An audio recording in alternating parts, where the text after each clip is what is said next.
then we will start with introductions so you can get started.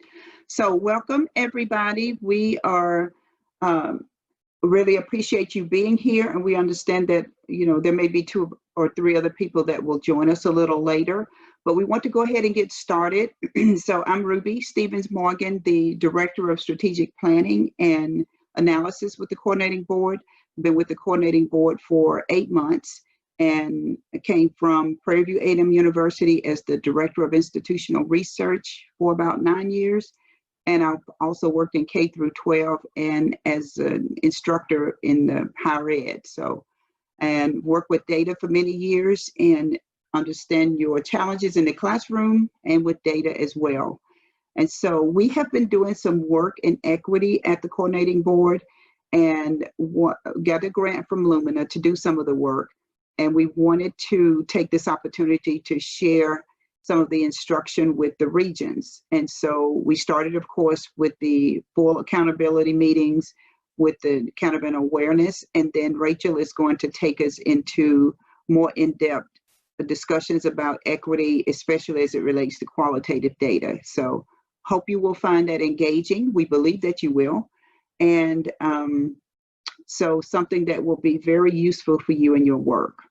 So at this time, I want to introduce a couple of people from the Coordinating Board that you all have heard from and will hear from later. Elizabeth has been communicating with you all and organizing the meetings, and she will say hello and introduce herself.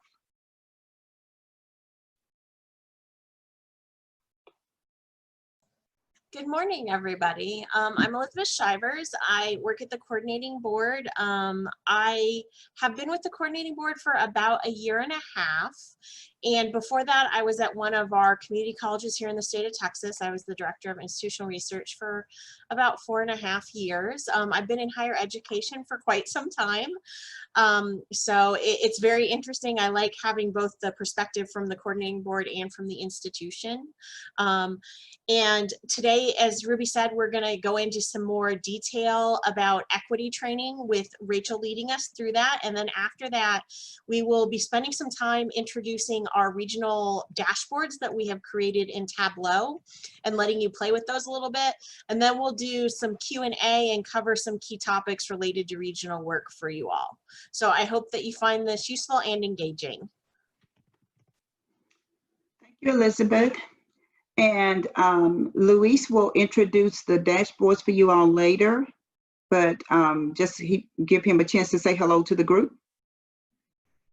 Good morning, everyone. As Elizabeth and Ruby have mentioned, I'm going to be showing you our dashboards that I think you'll find useful for your regional work towards around the 11 o'clock hour. So I'm looking forward to showing you how to use them, and then you get a chance to play with them as well. Thank you, Luis. And Michelle, you all have been working with, with Melissa Humphreys. You all have been working with her, and she will say hello and introduce herself. Hi, I'm Melissa Humphreys, and yes, I've been working with the regional group for the Gulf Coast for, I don't know, how long have we been doing this? A couple of years now. And I work in research and analysis at the Higher Ed Coordinating Board. I've been here for about 5 years. And prior to that, I did quantitative research in sociology department at UT Austin. So I'm really excited about this work that we're doing here, having to do with equity, because it is so important to how we all serve our students. So thanks for being here.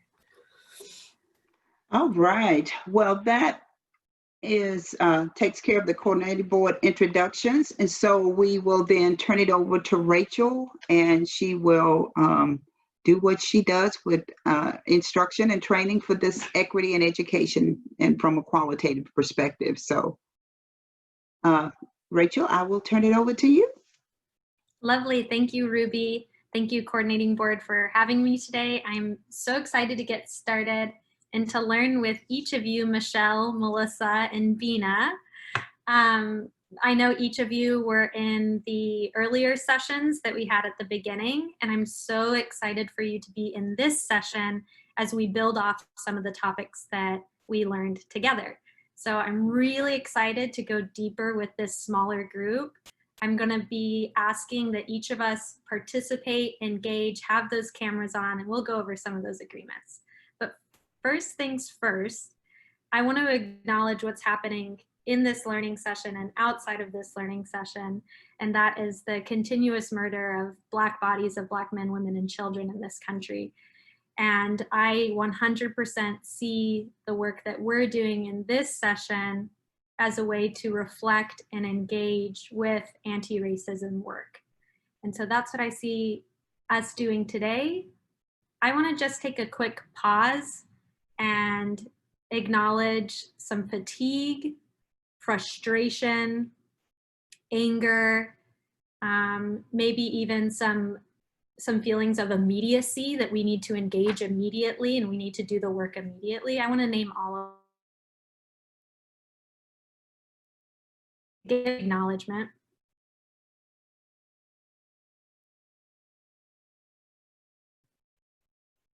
And let's get started. Okie doke, first things first, name tags. Names are a big signifier. I want to know who is in this session. So I know I've got Melissa, Michelle, and Bina. And let me see if your name tags look all good to go. And if they don't, then we'll just move on. Or if they don't, I'll teach you how to create a name tag, but y'all are good to go. So let's keep it moving. Okie doke. Bina, can I have you read today's agenda, please? You can go ahead and take yourself off mute. Yes.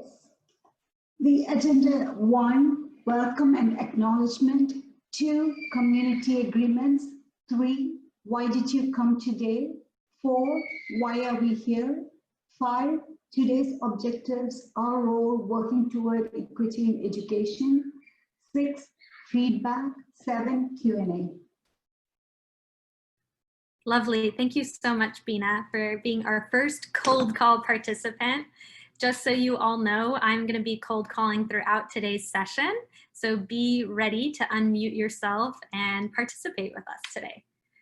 Thumbs up, this agenda looks good. I'm not quite sure what we're doing today, or I have no idea what we're doing today. How does this agenda look to you? Do you have any questions? I got a thumbs up from Michelle. Thank you very much, Michelle. I see you. And from Elizabeth. Sorry, in the background, I'm emailing some folks on the Gulf Coast team to see if I can thank get you. them to join us. So that's what I'm doing in the background right now. I appreciate that. Thank you for letting me know. That's helpful. Okie doke. So here are some of our Zoom agreements today that you have probably already seen me utilizing. So first things first, when it comes to our attendance here in this session, please, please, please treat today's session just as if you are in person. So I really appreciate the heads up that you all have given me in chat of saying, hey, I've got to step out at noon. I have an important call that I need to prioritize, or whatever it may be. I super appreciate that as the facilitator. So I am not wondering, hey, why is that screen blank? But I know that there's a person there. So I appreciate you treating today's session just like you would in person. I also am going to ask that each of you are 100% all in and engaged, participating, sharing thoughts, sharing uncomfortable feelings, and making sure that you are 100% all in to today's learning. I'm also going to ask that you mute yourself. We are having a heavily participatory session today. And so there will be times where I will ask you to take yourself off mute, but the majority of the time you should expect to be muted. Okay, in these next three agreements, I want to practice with you all.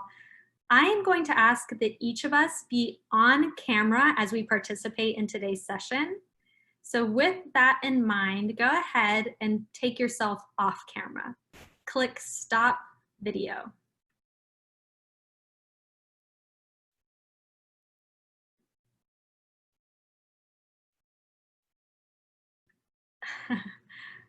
And go ahead and put your video back on. And for the couple of folks, I believe Dina and Michelle, you messaged me. I understand that you cannot be on camera right now. Thank you everyone for being on camera. For those who can, I really appreciate it. Finally, we will be utilizing the chat only when directed. And so it's difficult for me to go back and forth from the chat, even with my co-hosts, though you have seen me expertly do it a couple of times now. I'm gonna ask that you be off chat, but I will ask you at times to, hey, jump in the chat, answer this question in chat. And I'll ask you to either do that anonymously and you can chat me privately, or share it with everyone. So let's practice with chat. Describe in one word how you are feeling about today's session. Go ahead and jump into chat, and you can message me privately or message with everyone. How are you feeling about today's session?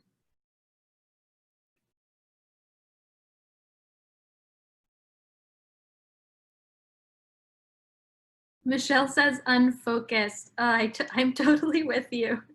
Bina, eager to learn more. Melissa, excited. I appreciate that. That honesty and everything that you're bringing here today.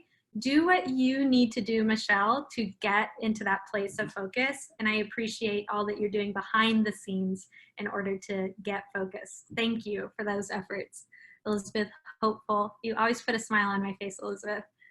Excited, eager to learn more. Let's do it.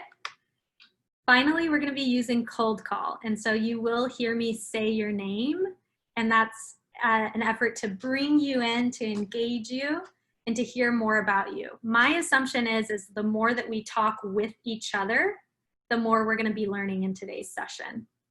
And so I would love to hear you, Melissa. Tell me about your excitement. What's exciting to you about today's session? You can take anytime we have a chance to talk about some of the things that we often are uncomfortable talking about, that absolutely affects all of us, but especially all the students in Texas, having to do with structures of power and things like that.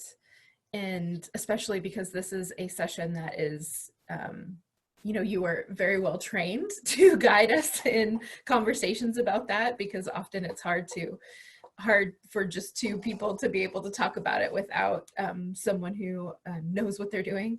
So I'm definitely excited to be part of these conversations where we can all just hopefully move forward in how we're thinking about how we're serving students, and also, especially in light of what's going on, I mean, there's no better time to just be working on it now. Awesome. Thank you so much, Melissa, for being a cold call participant early in the beginning here. And also what you shared reminds me that so much of this work that we're doing is rooted in kids first, right? We often say that phrase, kids first, students first. And I think what's been weighing heavily on my mind is this, for me, this categorization of Maslow's hierarchy of needs. And so I'm thinking about how if our students do not feel safe on our campuses, then they are not going to be in a position where they are ready to learn. And so how can we better understand from an equity point of view the different psychological and safety needs, trauma responsive needs that we can respond to in our colleges and universities so that students feel belonging, accepted, and ready to learn. Awesome. Thank you, Melissa, for giving us that foundational perspective. These are today's learning agreements. So we went through some Zoom agreements. These are our learning agreements today, and I am going to be placing you in breakout rooms. Just as a heads up, you'll receive a breakout rooms moment in this. You'll receive a breakout rooms pop-up in a moment. So let's talk about these learning agreements using I statements. I am only going to be speaking from my perspective, or at least you'll see me attempt to do that. That's because I know as much as I know about being me, about being first gen college graduate, white, Mexican American, identifies as Christian, you know, those are the things that I know about. And so I am not going to talk about other groups or other people in attempt to get away from the uncomfortable feelings that I have about the work that I'm doing. So we're going to practice using I statements. We're also going to practice owning impact. So often in difficult conversations or conversations especially about race in mixed groups, I think we have a tendency to own our intent, but what is so much more important is that we own the impact of our actions and words. That's where we're focused today in our country, and that's where we're focused today in this learning session, is really owning impact, not so much intention. Finally, we're going to be seeking to understand and accepting and expecting non-closure. So this morning, in my own reflection about today's session, I was thinking about how right now especially, there's so much immediacy to this moment. And we want to quickly respond and react. And today's session actually is a little bit a reverse of that. We're going to be slowing down and spending the bulk of our time reflecting and self-inspecting on our own identities. And so you will not get all of the answers today. You will not be leaving today with an anti-racist reading list. Instead, you are going to be slowing down and thinking about how certain values or how certain experiences really show up in your day-to-day work life and how in turn it impacts students. I want you to think about one of these learning agreements. Which one do you want to prioritize today? So go ahead and write it down in front of you or put it in your brain. Which of these learning agreements are you going to focus on today?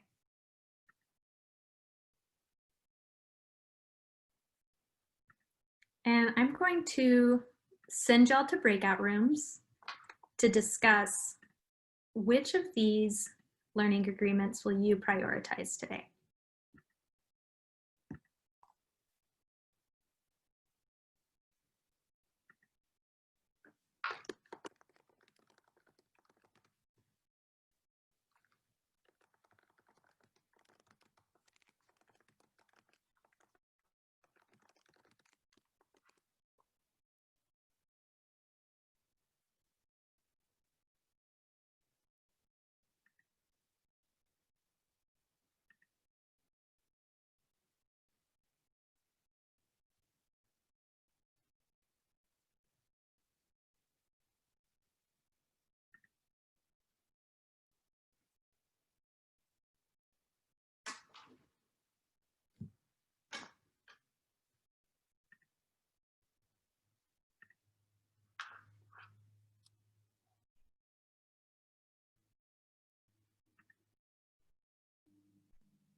Welcome back, everyone. I'm curious to hear about what you discussed in your breakout rooms, and I am going to cold call someone, so get ready to unmute yourself. Bina, which learning agreement are you prioritizing?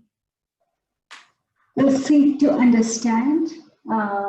And in our breakout group, Michelle and I had the same learning agreement prioritized because both of us wanted to understand different perspectives and contribute to making that change. So that's what we chose. Am I supposed to report on the whole group or just me? Whichever you feel good about reporting out. I think that sharing that you're prioritizing seeking to understand is great, Bina. I think there's a lot of advantages to us having a smaller group session today because that allows each of us to really share more from our own perspectives. And then we can put into practice or put into place seeking to understand. So that when we're sharing about our own perspectives, we can take those moments to slow down and really listen to what other people our colleagues are sharing. Great, thank you, Bina. So why are you here with us today? Or what do you hope to get out of today? In the chat, respond to one of these two questions, either to everyone or to me privately. Why are you here with us today? Or what do you hope to get out of today?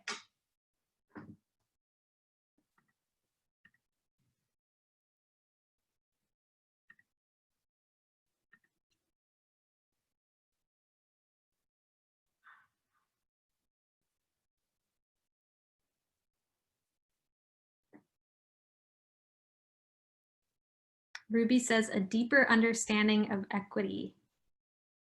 Thank you, Ruby. Why are you here with us today? I know that some of you are thinking really deeply about this question, taking the time to respond. Michelle says, I would like to find 1 or 2 strategies to apply in my work. You absolutely will. I will look at a lot of data. I look at a lot of data and we often prioritize discussion of equity, but I'm not sure that we drive that by data. 100%, Michelle. I absolutely relate to that sentiment, even in my own work at our consulting firm. So absolutely. Thank you for sharing, Michelle. You are going to be getting 1 or 2 strategies today that I hope you find useful. Bina, 2 reasons. Work together with everybody in the GCC, Gulf Coast region. Gulf Coast. Tell me what GCC stands for, Bina. Gulf Coast Consortium. Consortium. Thank you. Gulf Coast Consortium.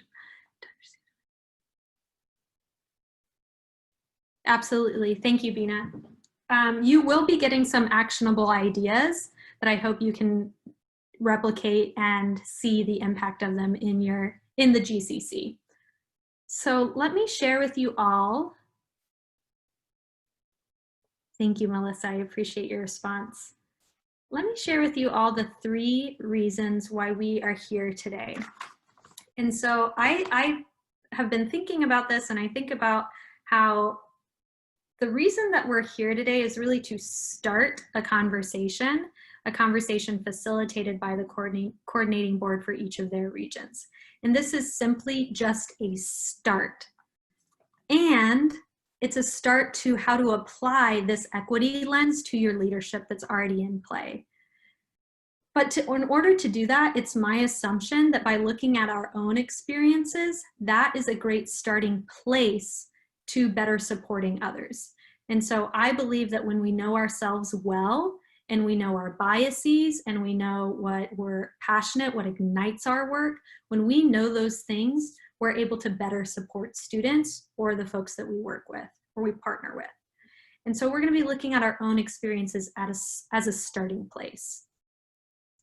Finally, I want to acknowledge, and I believe that this gets to one of your points that you mentioned in what you hope to get out of today. I want to acknowledge that this work is a process and takes time. So while we want immediately to know the answers and what to do, how can we support, how can we be active allies? Yes, those are great questions to ask, and it's not going to happen overnight. It's not going to happen in this session. So often we place a lot of burden on experts to tell us the answers, where I really believe that you have those answers inside of you. It takes time, it takes reflection, it takes toolkit building, it takes consciousness raising, and it takes a community of knowledge sharing. That's what we're going to be doing today, is really knowledge sharing, because I want to name that while we know the language of equity, we may not be living by equity values on a day-to-day basis. Or another way that I say it is, we may have the language of equity, but we're not doing the labor of equity. And so it's my assumption that we are at a language deficit when it comes to this work. We simply do not know how to talk about equity. And so we're going to build a little bit of those language skills, but really the emphasis should be moving from language to labor, or from paralysis, reflection to action.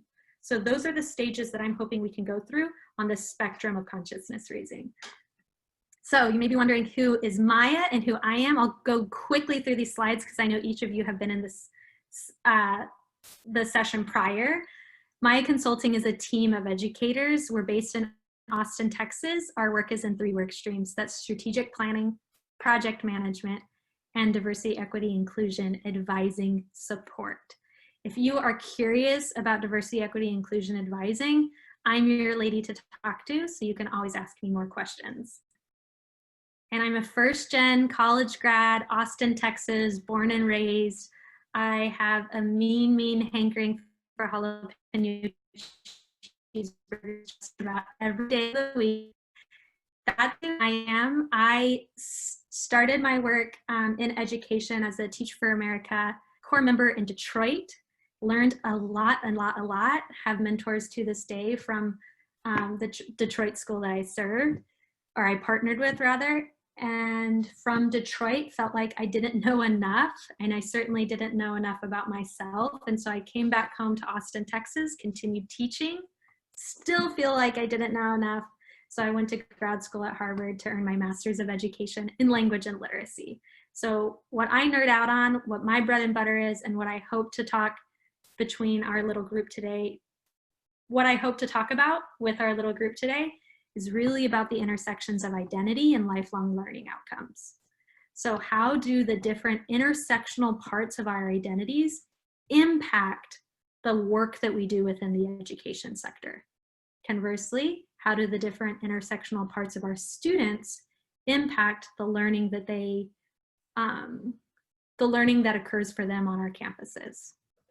That's a little bit about me. Let's go through today's objectives. Michelle, can you read our objectives for us today? Go ahead and unmute yourself, Michelle. Sure. First one is to review equity as it relates to the education system, and the second is to connect our identities to equity-minded leadership.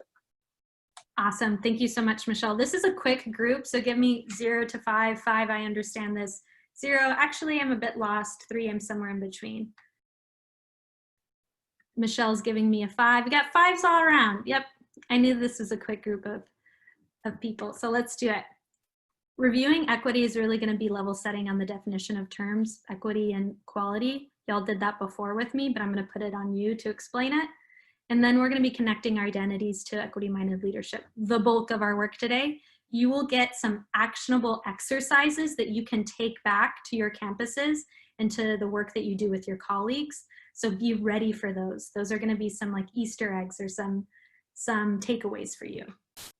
So objective number 1, I'm going to take a volunteer here to explain, really show off. Tell me the difference between equality and equity. What's the difference between equality and equity? Equality usually means the same for everybody. Equity means giving people what they need. Michelle, absolutely, 100%. Tell me more about how you see that either in your work that you do or within the education sector broadly. I think we sometimes conflate those terms. Yep. We want sort of equality for everybody, but we have to do it through equity. And I think people don't quite, we want everybody to look like they're at the same level and have all the same stuff, but to get that, we have to have the equity principle. And I think that's where it gets difficult, because people see us paying more attention to one group or another, or giving somebody more somehow. And I think that that's where we get kind of, it's difficult to navigate that. I absolutely agree. People need different things to be successful. And sometimes there can be a conversation around, I think especially with affirmative action, what is most salient for me, but we have this conversation around, well, why are they getting it? Why can't I get it? And it's not an us versus them conversation when it comes to equity. Instead, it's what can serve all of us better. We're practicing really humanizing our work and bringing out the full spectrum of humanity in the work that we do to liberate all of us. All of us need liberation. So I'm taking it a little bit further with this group because I know that you can handle it. So that's what we'll be going today. Does anyone want to build off of Michelle's comment of equality versus equity and how we conflate those terms?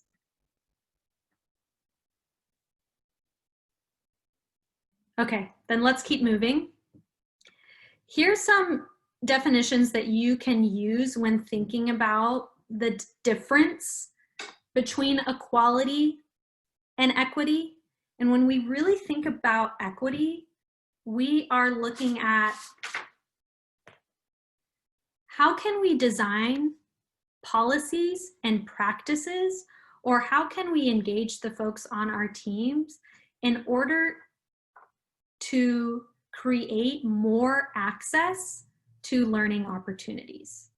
And today's work is really going to concern how can we use quality to learn more about the folks that we partner with in order to create those learning opportunities for them. And so today's session is really, really, really about utilizing qualitative data sets rooted in identity and asset-based thinking to strengthen our equity work. So like something that happened in yesterday's session is a participant said, like, I had known about asset-based thinking before, I had not learned how to apply asset-based thinking to a data set. That is new to me. So that's what we'll be discussing in a little bit of our session later on. So I've got this question for you all, and I want you to respond to it in the chat, either to everyone or privately to me. Why is it so important that we keep the definition of equity in the forefront of our mind? And remember, equity is people need different things in order to be successful. And of course, it's so much more complex than that, but that's a real pithy way to understand it. So why is it so important to keep the definition of equity in the forefront of our mind?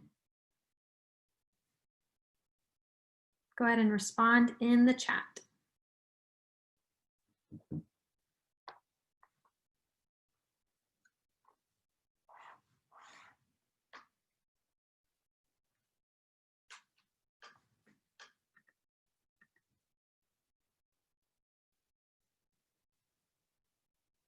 Yeah, absolutely, Michelle, you're right.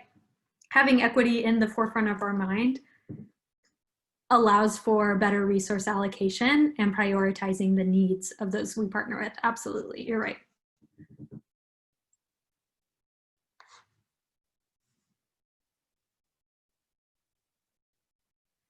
You're right, Melissa, because we want all of our students to be successful. And while we want all means all, we have to really think about on a granular level, when we say all means all, what does that actually mean? So that's what we're going to get a little bit deeper on today.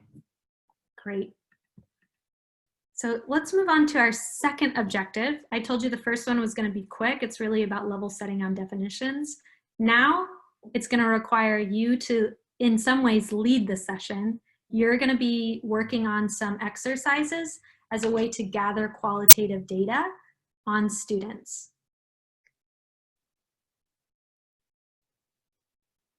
Thank you, Bina, for your message. I absolutely agree.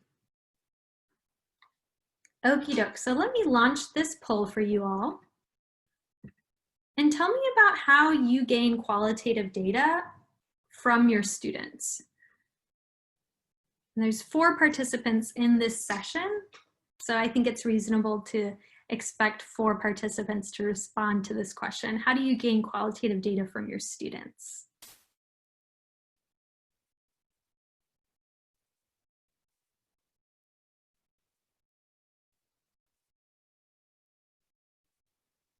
I have 3 attendees who have participated in this survey, or in this poll rather.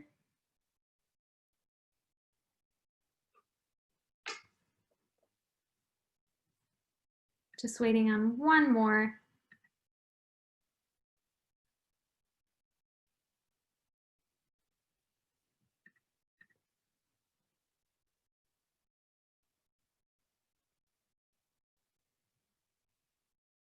Okie doke, let's go ahead and end this poll and share some results. The biggest way that we have gained qualitative data from our students is really through surveys. For those of us who answered surveys, I'd love to learn more about your survey design and the implementation. What goes into your qualitative data surveys? You could unmute yourself for those who answered surveys. Tell me a bit more about that. Either Melissa or Michelle or Bina. I would say at our institution, it's pretty variable in terms of who designs them and how well they are designed. If our, IR and assessment teams are involved, then there's a lot of thought given to those, but we also have departments and divisions that decide they need some information and they kind of put one out there, and then we see it and we think, that maybe could have been more effective. But there we are with data we don't always know how to interpret, and I think that's that's the challenge. For instance, we ran surveys this spring, of course, about student needs given the COVID situation, and we got a lot of information, but I'm not sure we were prepared in some ways for some of the responses. I mean, we took actions and we offered help, but that was a really big undertaking. And now we're talking about what faculty and staff want to do for fall, and there are certain questions, if you ask them, you can't unask them, and it implies that things may be offered, right? So that's part of the challenge with running surveys of students and anybody else, is you ask the question and they think, wow, if I answer this, maybe they can help me with something. And that's difficult sometimes. I hear that difficulty. So I want to reflect back what I heard. I heard this tension around qualitative data survey, survey administration, and how whenever we launch a survey for folks, either for our colleagues, for our staff, for our students, there's an expectation whenever we launch that survey and they respond honestly and authentically that there's going to be a next step that will be immediately be implemented. That's super tough. Today's session is 100% going to be on more relational data sets and how can I learn more about the individual identities of our students and then respond to those individual identities in a more collective way. So what I mean is like something that I did for my own students, and I'll name 100% that this is K-12 on a much smaller scale than a university, but I believe that there's some merit to what I'm going to say, is that whenever I would receive data from my students qualitatively in more relational ways, I'm still able to code that data and look for themes and trends and prepare to respond to those themes and trends. And so I think so often whenever we gather qualitative data, we have it, but we don't know what to do with it next. And I think that gets a little bit to your point, Michelle, or what I believe that you were working off of. Okay, 3 things exercise is one of our first qualitative data exercises that you could use either to gather more data on your students, more data on your colleagues, those that you partner with.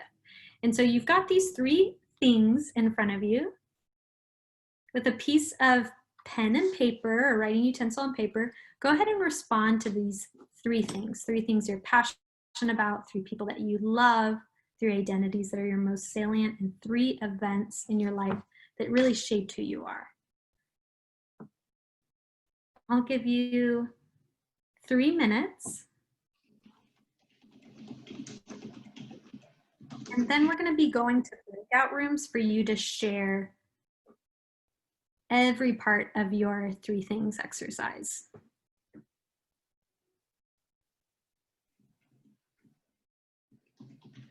And for those of us who want to go deeper, we will go as deep as you want to go. So if you want to respond a little bit more deeper to these questions, please feel free. This is a safe space. This is a small group. Go there.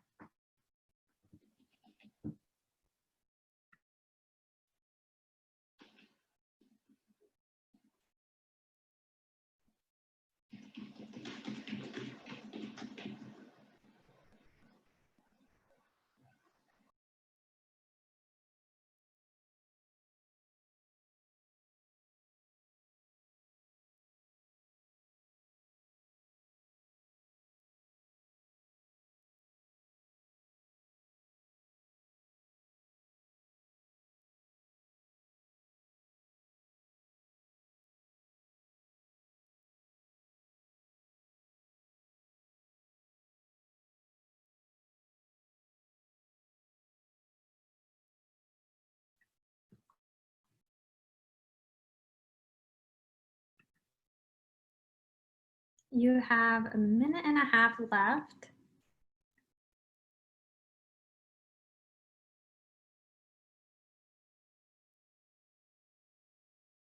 And I know y'all are very comfortable with using the little animations, the thumbs up animations. If you are already done, just give me a thumbs up.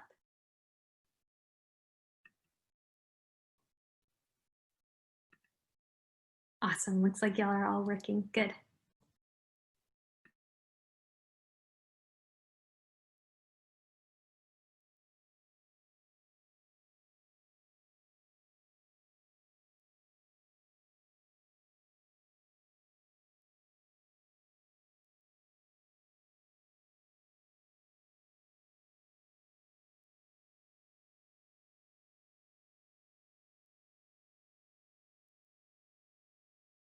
Appreciate the thumbs up. We are going to enter breakout rooms.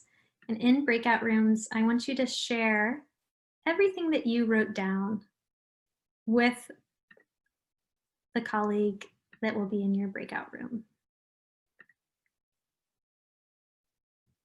Okie doke.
Hey y'all, welcome back.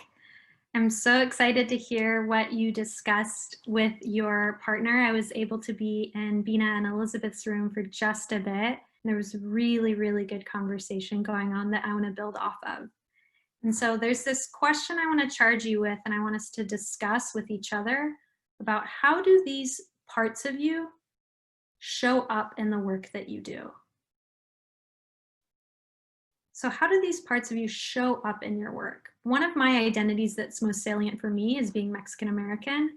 And I know how that shows up in my work is both in some ways a blessing and a curse, because I immediately have this sense of affinity for our students with Mexican American heritage or Mexican heritage. But then at the same time, it can crowd out, my affinity can crowd out my ability to see other groups. And so, for example, my husband is South Asian, and it's really hard for me, in my own understanding, to think about his experiences, K-12 and post-secondary, as a South Asian man. And so I don't have that perspective. And so that's something that I need to lean in on, is learning about other groups' perspectives. What about for you? How does being a daughter show up in your work? To Bina's point, how does being a mother show up in your work? How do these parts of you show up in your work? I'm going to take myself off mute, and I would love for a volunteer to unmute themselves and dive in.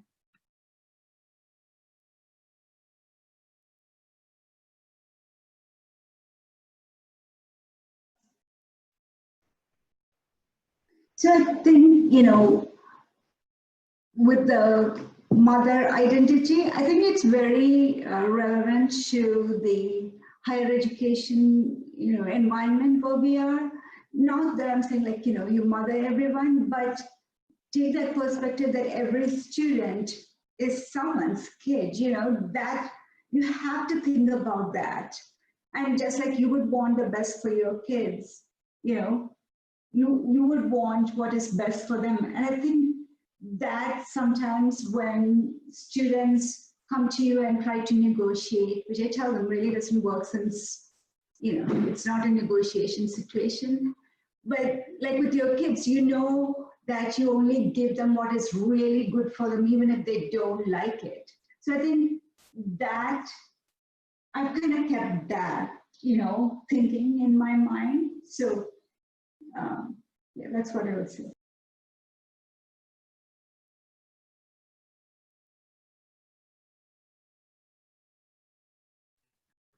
Thank you, Bina.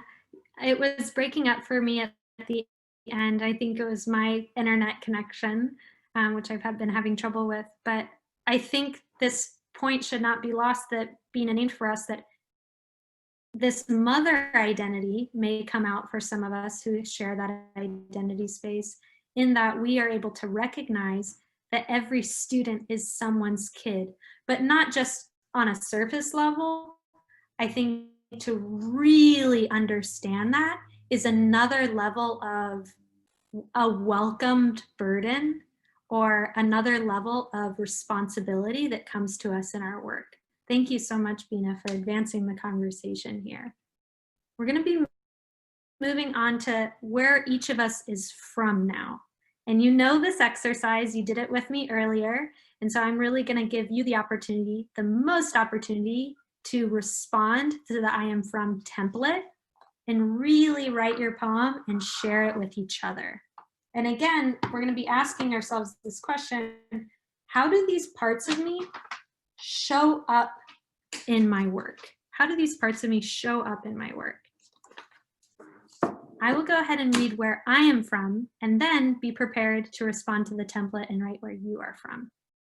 Okie doke. So I am from Pots on the Stove, from Bluebell Ice Cream and Quaker Oats. I am from the red brick 2-story, trailer home, duplex, and the woods behind them. I'm from aloe vera plants, growing wild against the broken down red truck. I'm from Great American Cookie Cakes on your birthday and curly brown hair. From Roxanne and Salvador. I'm from Talking Too Loudly and With Your Mouth Full, from Get Your Elbows Off the Table, and I'm so proud of you. I'm from Church on Sundays, fried chicken Sundays, nap all afternoon Sundays. I'm from Austin, Texas, and San Luis Potosi, barbacoa tacos and barbecue chicken. From Papa Grande running away from the police with a shoe shrink hit, the scar on my brother's lip and the other on his eyebrow. The pictures of family members now gone, the yellowed cigar box sitting empty, the UT football cap unmoved from the altar in the front room. Sacred elementos honoring the lives of those that came before. Now I'd like for you to write where you are from. Take 5 minutes to use this template in front of you, and I'll also drop the template inside the chat as well. But I want you to write all the way to from, name of family member, and another family member. So in my poem, I would stop writing after I'm from Roxanne and Salvador. So write all the way to that place. I'll give you 5 minutes to write. And as always, be sure to privately chat me if you have any questions. I'll do my best to respond at this time.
You have 2.5 minutes.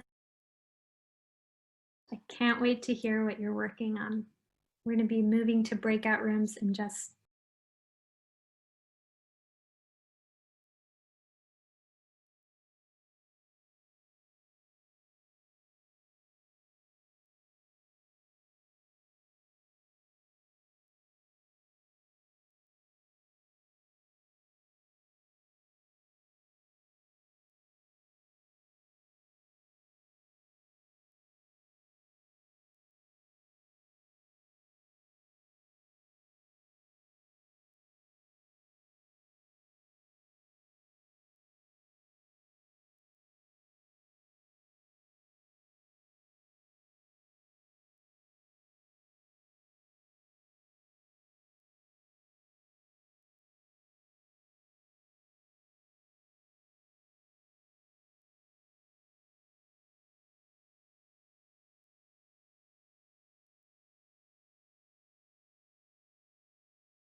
Okie doke. In breakout rooms,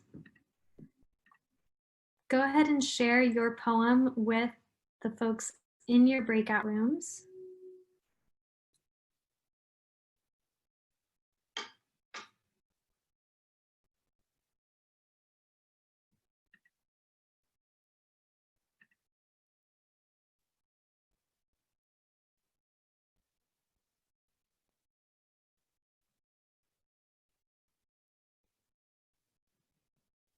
Melissa, are you having trouble with breakout rooms?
Welcome back, y'all. I was so privileged to be in Melissa and Michelle's room. Though I was off video, y'all are making me laugh left and right. And so thank you for allowing me to be in your room and hear your poems. Melissa, something that you wrote in your poem that I really related to is you talked about having McDonald's served on a plate. how I use it in my home too. So I relate with that. I'm curious, Michelle, what were some things in Melissa's poem that you related to? I think, you know, we had talked about, she said Christmas lights until February. This is something that, you know, my household also had significant Christmas representation for extended periods. And so, you know, that was something that we both talked about the trees in our areas with things dropping from them, right? Acorns, apples. So yeah, those were the things that struck me. Absolutely. Thank you. I love that image of Christmas lights staying on way past when is socially acceptable for them to stay on. That's totally my dad too, much to the chagrin of my mom.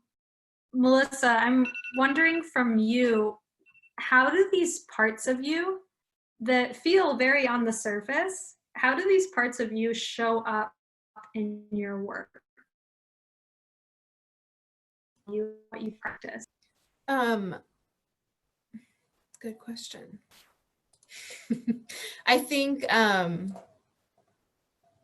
mean, one thing that is behind some of what I said is, you know, my dad was sick a lot of my childhood. And so we had to do things quickly. So I mentioned like boxed mixes instead of making things from scratch, or, you know, McDonald's on a plate.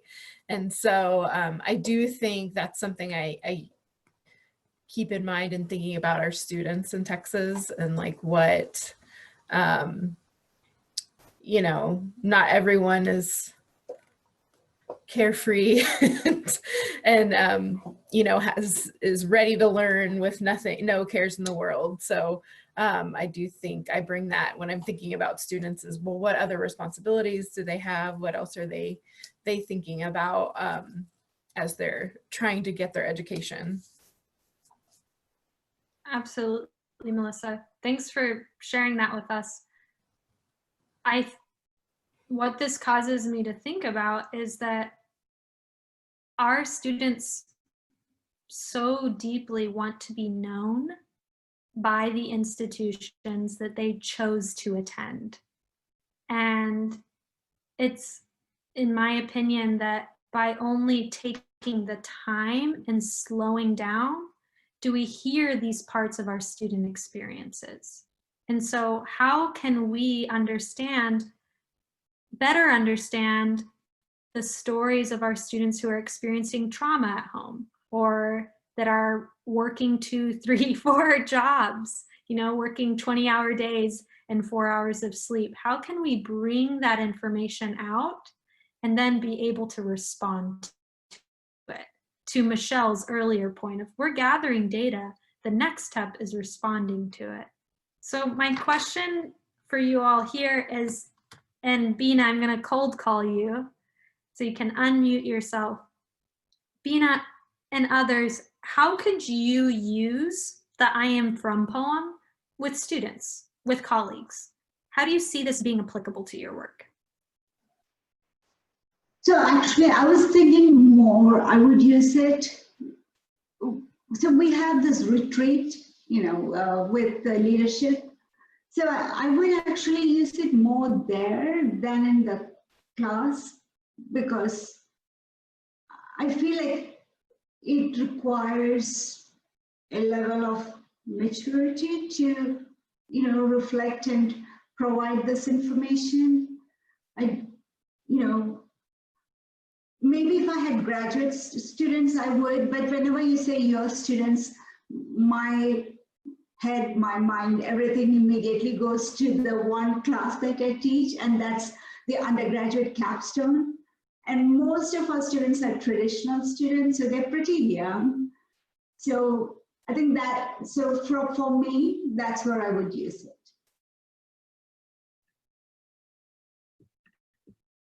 Great, thank you, Bina. So what I heard you say, I want to make sure I get this right, is you said that you would use this primarily with colleagues or with older students, is that right? Yes.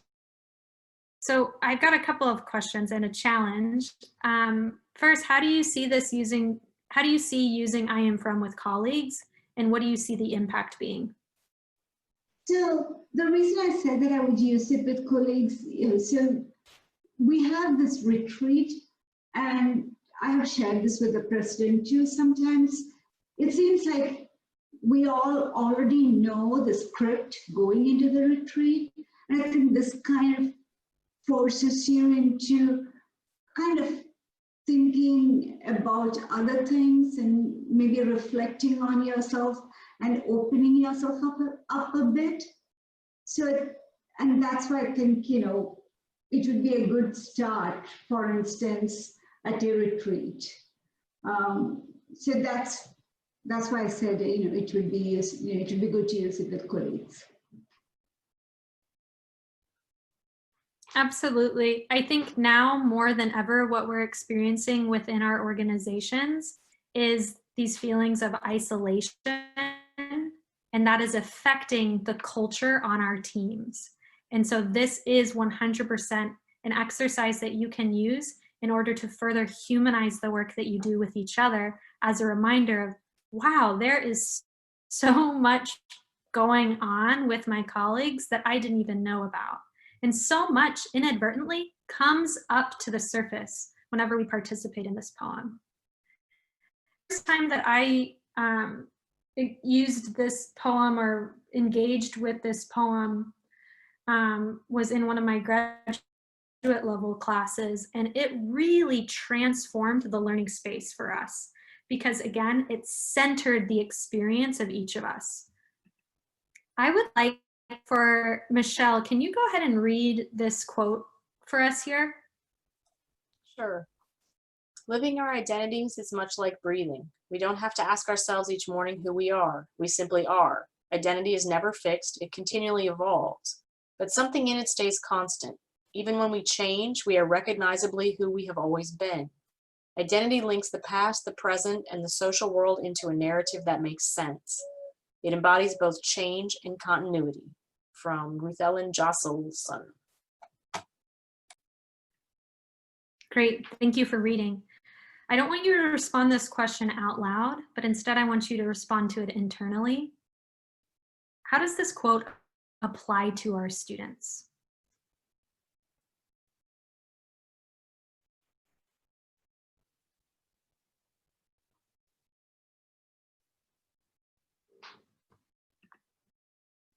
So when we're thinking about equity-minded leadership, I like to use asset-based thinking as a really helpful paradigm for embodying the values of equity-minded leadership.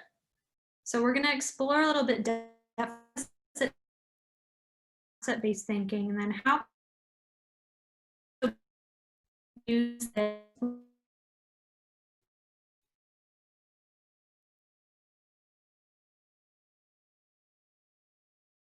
advance. I don't know if you can hear us, Rachel, but you're breaking up. Quite badly. Yeah, or freezing. Or... Deficit thinking sees deprivation in students.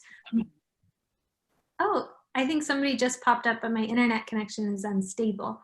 Melissa, were you speaking? Yeah, I was just saying for a while, we couldn't hear you. You were breaking up. Ah, oh, darn it.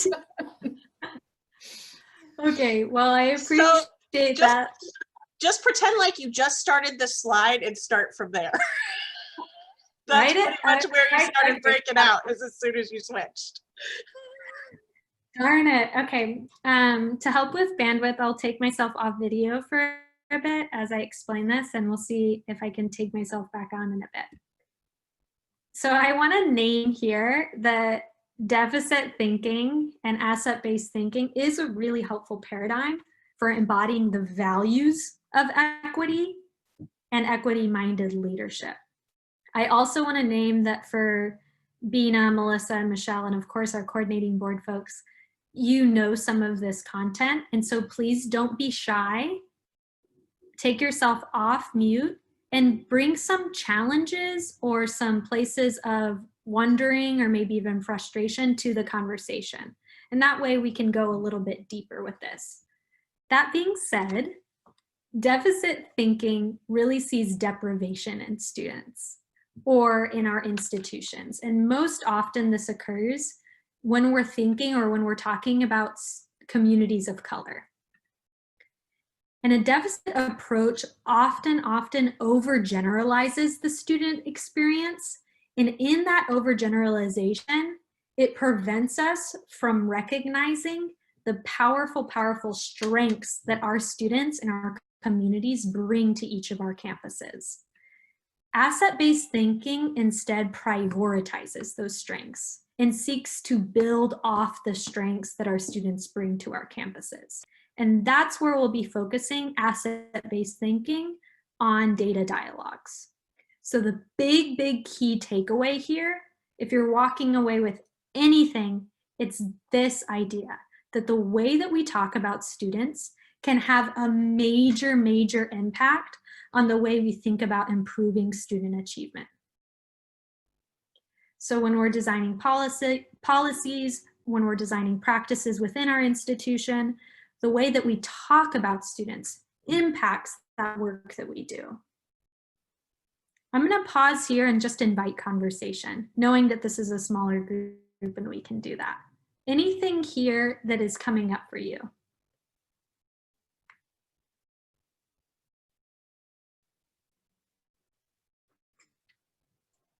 Okay, and I'm going to note here that you're still processing, which is great.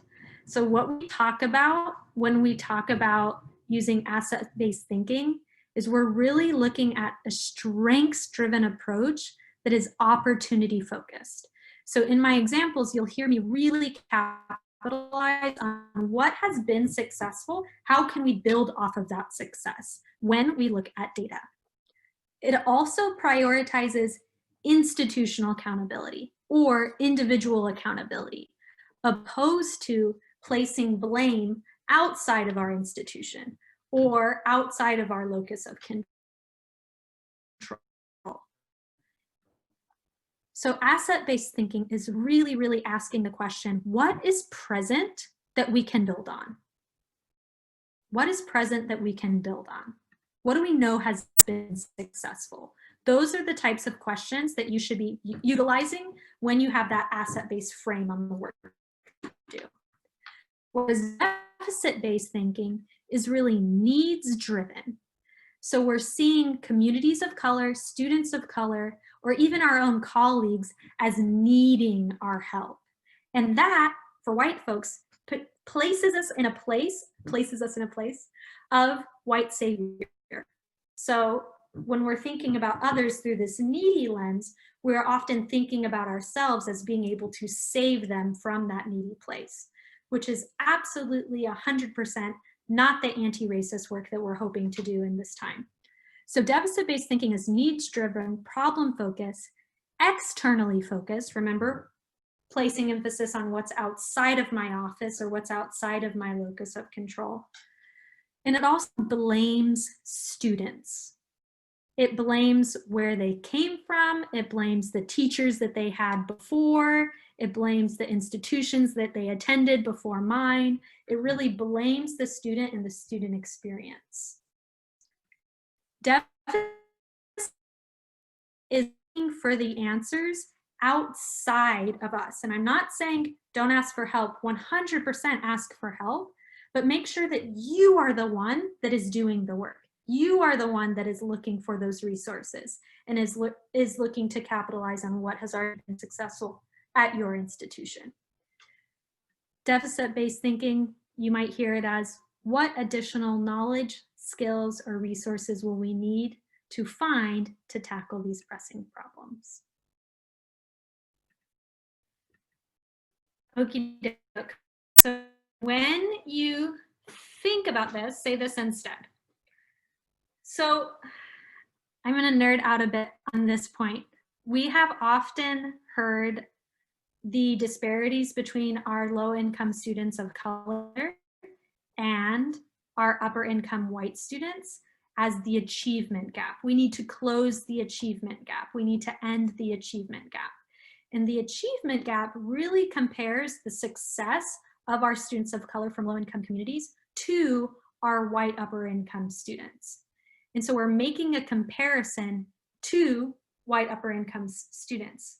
And what's problematic about that, or what is potentially dangerous about that, is we are erasing the centuries, truly centuries, of educational oppression that has occurred for our students of color and for our communities of color. So it's erasing the education debt that those students are experiencing. And so from here, when we acknowledge educational debt, we're actually taking an approach where we're looking at the interlocking systems of oppression at work that prevented our students from being the most successful that they could be. So instead of achievement gap, I want you to say education debt. And when you look at data in a moment, it is going to be tempting to compare our African-American students and our Hispanic students to the success of our white students. Don't do that. Here's a data point for you, and I'll show you what I mean by applying an asset-based lens. So this is from another region, it's not from the Gulf Coast. 60% of Hispanic female first-time undergraduates graduate from Northwest Texas public universities in 6 years. That's the data point. How I'm going to apply an asset-based lens is I'm going to be opportunity focused, right? And I'm gonna say our region has successfully served 60% of Hispanic female students. So I'm recognizing that we have been successful, and in the exact same sentence, I'm recognizing that there's more work to do. So we've successfully served that 60%. Now, let's find out what was successful for that 60%, and let's replicate it to ensure that that other 40% is successfully served by our institution. Are there any questions here about applying an asset-based lens to data?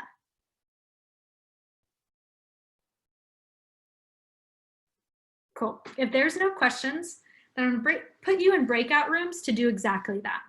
You've got data in front of you from the Gulf Coast region. Take a screenshot of it, take your camera and take a picture of it, but record this data, because in a moment you'll be in breakout rooms and you won't have the data in front of you. So I'll give you a moment to record this data.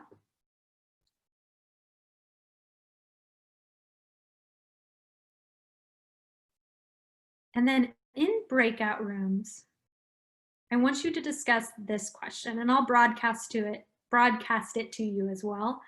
How would you talk about this data through an asset-based lens?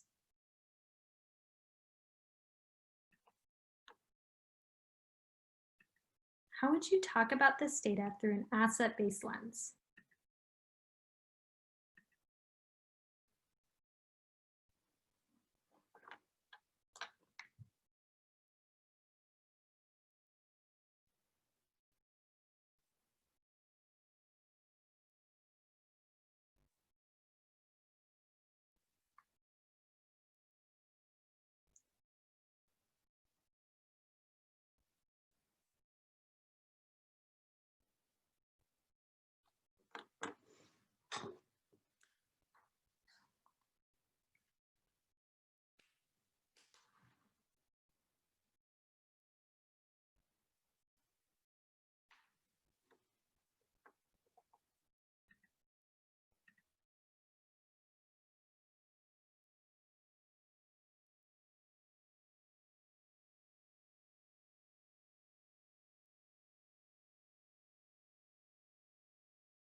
Welcome back, y'all. So you just discussed with your partner how you would talk about some of your Gulf Coast data through an asset-based lens. This is a new set of data in front of you. I want you to go through the same sort of process, but now with everyone. In the chat, tell me how you would talk about this data through an asset-based lens.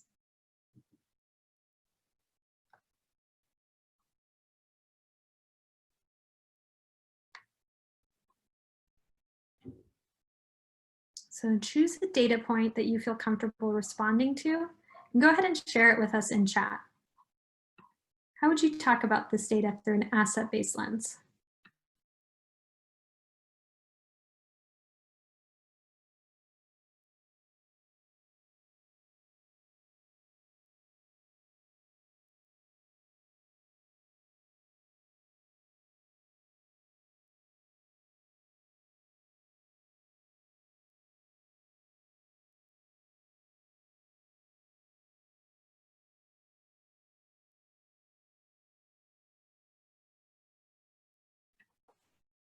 Elizabeth says, Gulf Coast CTCs have the opportunity to better serve 73% of African American students.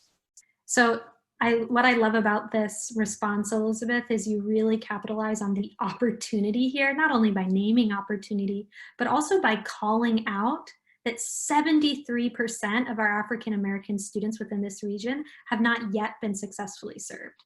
So how can we better serve those students? Great response. Would love to see what you're cooking up, Melissa, or Michelle, or Bina. Melissa says Gulf Coast is successfully graduating about 30% of African American students and 40% of white students. I think that's right on. I would, of course, I know that you're just responding in the chat. I would separate those two so there's not a comparison, implied comparison, but I think that this is great. And I also really appreciate this effort to racialize students' experiences and be comfortable with using these terms. Oftentimes we're even comfortable naming race. I think as white folks, that's an area of growth for us, to name that as white folks, we have racialized identities and our students have racialized identities. Absolutely. Other questions that are coming up here.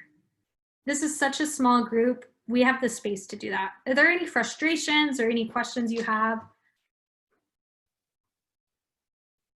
Or if you simply want to say, actually, I know how to do this, please show off.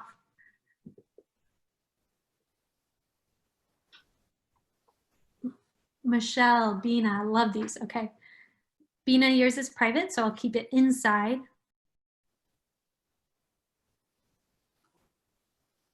Absolutely, Bina. Our graduation rates suggest that our students would benefit from additional attention and effort to help them achieve their goals. Michelle, can you bring that out for me a little bit more? What do you mean by that?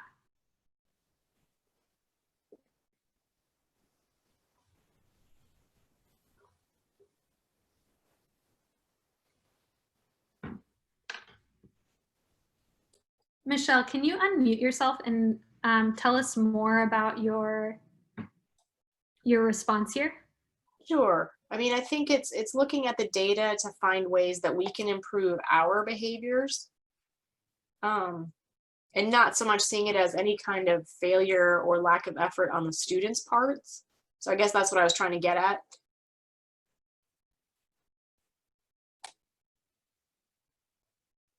I got it. So you're really placing emphasis on institutional accountability.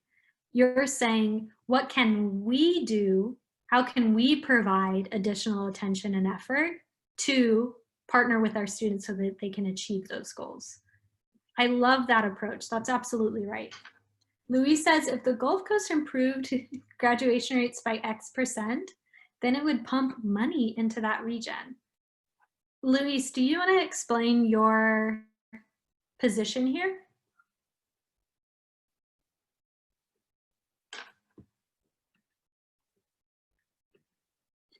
Luis might not be ready for me to bring him into the conversation. That's okay. This next part of our session, Rachel, yes, Ruby. it's Ruby. I just wanted to say something. I think it was Michelle that mentioned efforts to help the students achieve. And I think, I can't remember if you and I had this conversation, but I am a really big believer in asking students about getting input from students about their needs. And besides some of the activities that you've been doing this morning, that gives us information about the students. But if we sometimes just ask our students, and whether we do that one-on-one in small focus groups or through types of activities that they're doing, just ask them what they might need in order to reach their goals. And most of them will know, and they will be able to communicate that and will be willing to share that. And so sometimes it's just a matter of asking the students, what do you need from us? What can I do for you to help you achieve your goals? And so definitely don't underestimate the value of that. So I just want to say, like Ruby, I really agree with that. And I think that that's a really good point for us to be thinking about as Rachel's given us these new tools to use, is thinking about how this gives us the opportunity to select and find out more about those individual student experiences that can help us better understand what's happening behind the quantitative data. Right? So it gives us kind of more of a holistic picture to help us think about how do we move forward to make sure that we are giving the students what they need so that we can better serve them.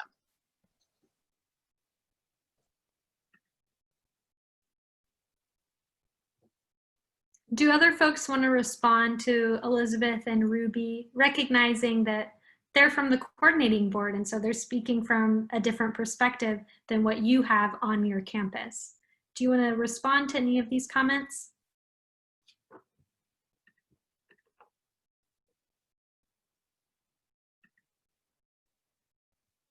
Okay, then I trust that folks are processing in a processing moment here. I think that to Ruby's point, it cannot be undervalued that simply asking students, what do you need? How can I help support? Can create more equitable outcomes for our students on an individual level. And some of us might be saying, well, I can't meet with every single student. I have a student body of 40,000 or whatever it may be. I absolutely do believe, though, that you can find a way to gather more data on the individual experiences of your students. Our students desperately want to be known, just like we want to be known. And so how can we better know our students in order to better support them? This is an opportunity or an exercise to reflect on where we are experiencing success, where we're stuck, where we need support. I want you to respond to each of these questions in these 4 quadrants. Spend 5 minutes responding to them, and then be prepared to share out just one response. And I've gotten a couple of repeated questions, so I'll answer those now. I've had folks wonder what it means for your personal identity areas to come up for you. And what I mean is, like, there might be different parts of your intersectional identity that you are noticing continues to come up in your work with students. And so that might be, for me, I think about, like, in these conversations, my own trauma experiences are coming up. And so what does it mean for me to have those trauma experiences coming up? Or on stuck, 2 to 3 identity areas that keep coming up for you that you're not sure how to address. I've heard from a lot of leaders that they're unsure how to address their serve their transgender students or non-binary students. So how can we better serve transgender students, non-binary students, the full spectrum of humanity that our students have? How do we use chosen names? How do we gather information on our students' pronouns? those kinds of questions. I'll pause there and let you respond. You can always chat me if you have other questions.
You have 3 minutes left. We are going to be sharing out in this order that I placed in chat.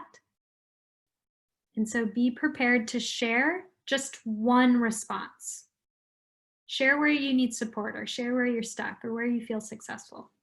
You have about 2 minutes left. If you finish early, just give me a thumbs up.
I saw one thumbs up from Melissa, ready to share out. Are other folks in a place where they are ready to share? Awesome, thumbs up, cool. Okay, let's go ahead and share then. Melissa, where are you at right now? So I focused on what resources support do you utilize, or do you need to progress in your work? So since I'm at the coordinating board and I don't actually get, I'm not seeing students every day, I was thinking about how in our role, how often when we are presenting things, we feel the need to simplify findings in a way that may erase part of the student identity or student experiences that we actually need to know or consider in order to serve students better. But I think somewhere where I need to work on is knowing which parts, which identities that I need to make sure we're focusing on in a better way, to try to connect the actual student experience to the data we are showing, if that makes sense. It absolutely makes sense. What I heard you say, Melissa, is really this problem that we face with cultural erasure by not paying attention to certain parts of our students' identities. Are we in fact erasing those identities when they come to our campuses? I think that that's a really worthwhile question to ask. I think also connected to this is when we're thinking about policy design and policy implementation, how can we ask the sort of questions that are, who does this benefit? Who does this seek to serve? Or how is this decision-making process, how did this decision-making process occur? Who was in the decision-making process? Who was not in the decision-making process? I think asking those kinds of questions quite simply to our institutions can in and of itself advance the conversation. And asking those questions is 100% the labor of equity. Think about how often you have asked somebody in higher ed, who made that decision? How was that decision made? Who does that decision benefit? Those are tough questions to ask, easy to say out loud. Okie doke. Michelle, what's coming up for you right now? I realize, I struggle a lot with this. I'm an educator, right? So I find I prioritize education. It's a big part of my identity, and I think it's so important. My parents were also educators. They were in higher ed. They were both faculty. So I come from a fairly privileged position in that sense, in understanding and having a really high comfort level with higher ed. And so I struggle a lot, I recognize that higher ed is different for students in many ways. They are coming to it for different reasons. They have different priorities. And I struggle a lot with that. I struggle to know how to help students who are unable to prioritize higher ed. And I don't know what to do with that sometimes. I know that, it's our job to help them understand what's best for their educational path, but so much of that entails understanding all of the other parts of them and accommodating that. And it's hard for me to know where the boundaries are. How much can an institution do to help with the things that are non-academic and outside of that scope? I think it's a creep issue for all of society these days, right? Filling in those gaps. But I struggle for me to have that balance and for the institution to help support the institutional goals.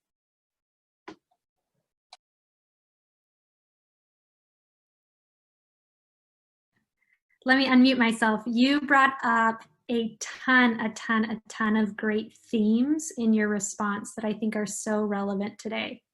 One question that I want to ask is, can you help me better understand what you mean by students who are unable to prioritize higher ed? It's minor, and again, because this is not my experience, right? I make some assumptions that they have competing interests for their time and effort. And they can't on a daily basis make higher ed their priority. It may be a global priority in their lives, but on a daily basis for making choices about how they spend their time, where they spend their resources, which are often limited, it seems, they can't say, my class is my top priority for the day. Right. I'm understanding a bit more what you said just by applying my own experiences to the conversation, thinking about particularly my brother's experience at UT, but that's for another conversation. What you're bringing out right here is, for me, the institutional growing edges. So I think as institutions, we're starting to recognize that we have some growth that is starting to edge out. We're starting to grow in this area, and that's a good thing. I think God, there's something that's like on the tip of my tongue, but I don't want to say it wrong, so I won't say it. How can we as institutions better notice our growing edges and attend to those growing edges in a way that ultimately better serves our students? How can we become a little bit more flexible in designing learning experiences for our students' unique needs? I think oftentimes we have this concept of worship of the written word. We say, well, these are our policies. This is the way that we do things. Unfortunately, we can't X, Y, and Z. How can we deprioritize the written word and recognize that every student has individual needs? While also, Michelle, you brought this up, this issue of boundaries for us as educators. How much is too much? I think is a really, really important question to ask. Okay, Bina, I know that you had to drop off a moment. Are you still with us?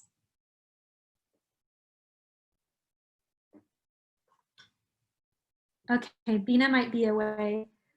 Coordinating board folks, I was really curious about what's coming up for you. So I'd love to hear from Elizabeth next. What's coming up for you and your work at the coordinating board? Self, successful, stuck, support. So I was, like Melissa, I was thinking a lot about the support piece, only maybe a little bit differently in terms of much of what we provide in terms of data right now is done from what we consider a neutral standpoint. So like we aren't actively applying asset-based thinking to how we talk about our data. And in fact, in some ways, like the way things are written into statute, which informs what we do, almost comes from a deficit approach to begin with.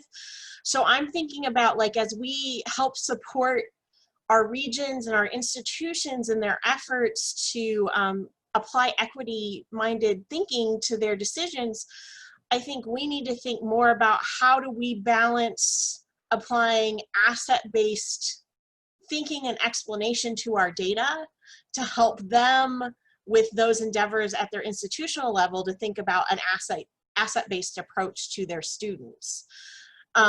So, I mean, like Melissa said, in some ways we feel sort of disconnected because our data is all quantitative data and we aren't right there in the day-to-day experience of that student like many of our institutional counterparts are.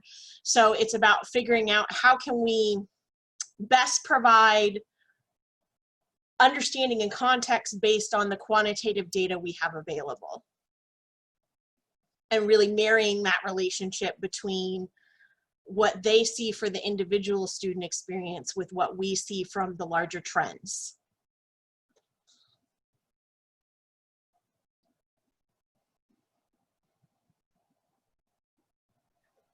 Muted myself again. Thank you, Elizabeth.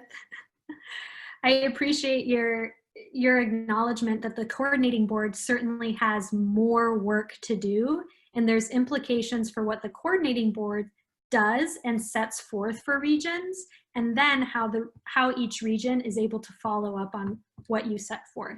Thank you for acknowledging that complexity and the work that the institution has to do.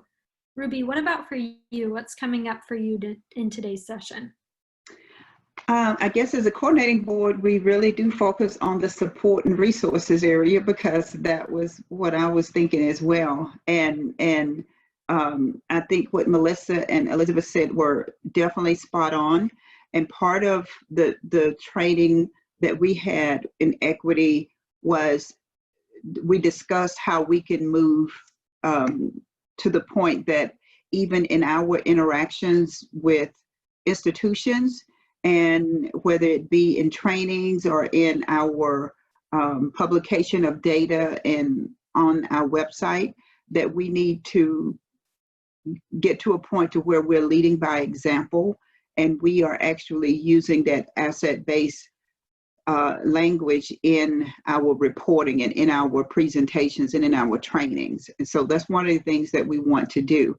And in addition to that, and to talk about, address more what Michelle was saying about how they do certain things and, you know, how do we make those adjustments in terms for those that are dealing with the students and at the institution level that can have direct impact with their students.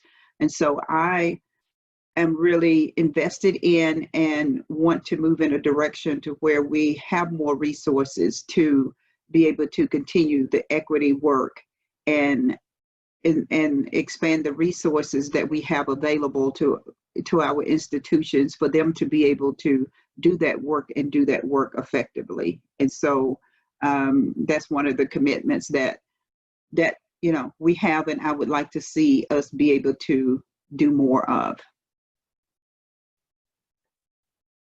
Beautiful. Thank you, Ruby. I love this emphasis on leading by example.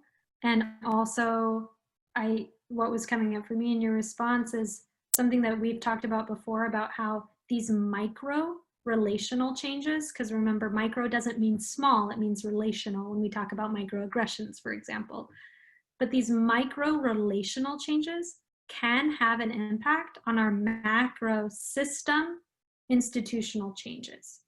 And so if we want to advance the equity work and asset-based thinking that's going on at the coordinating board, then, and you already know this because, hello, you're my mentor in a lot of ways, and you're the leader in so much work, that it starts with what each individual is doing and what each individual is prioritizing in conversation. And then that can impact what we're doing on the ground. Awesome. Bina, I see that you are back. Thank you. Bina, were you able to respond to one of these questions? If yes, would love to hear it. If no, that's okay.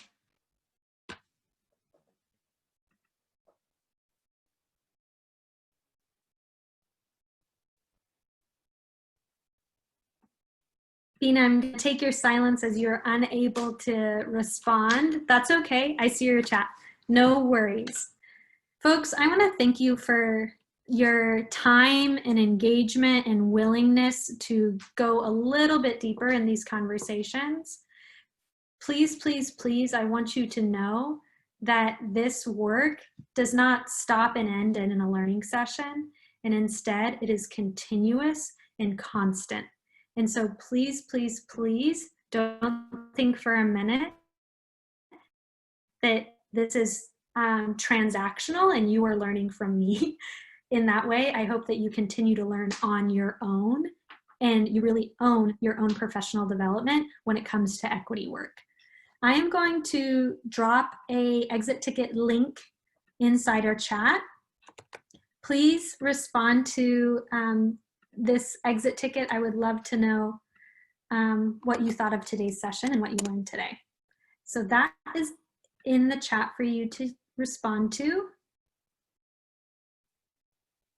And if you would like to chat me privately your response to any of these questions, please do so. What did you take away from today's session, or what engaged you?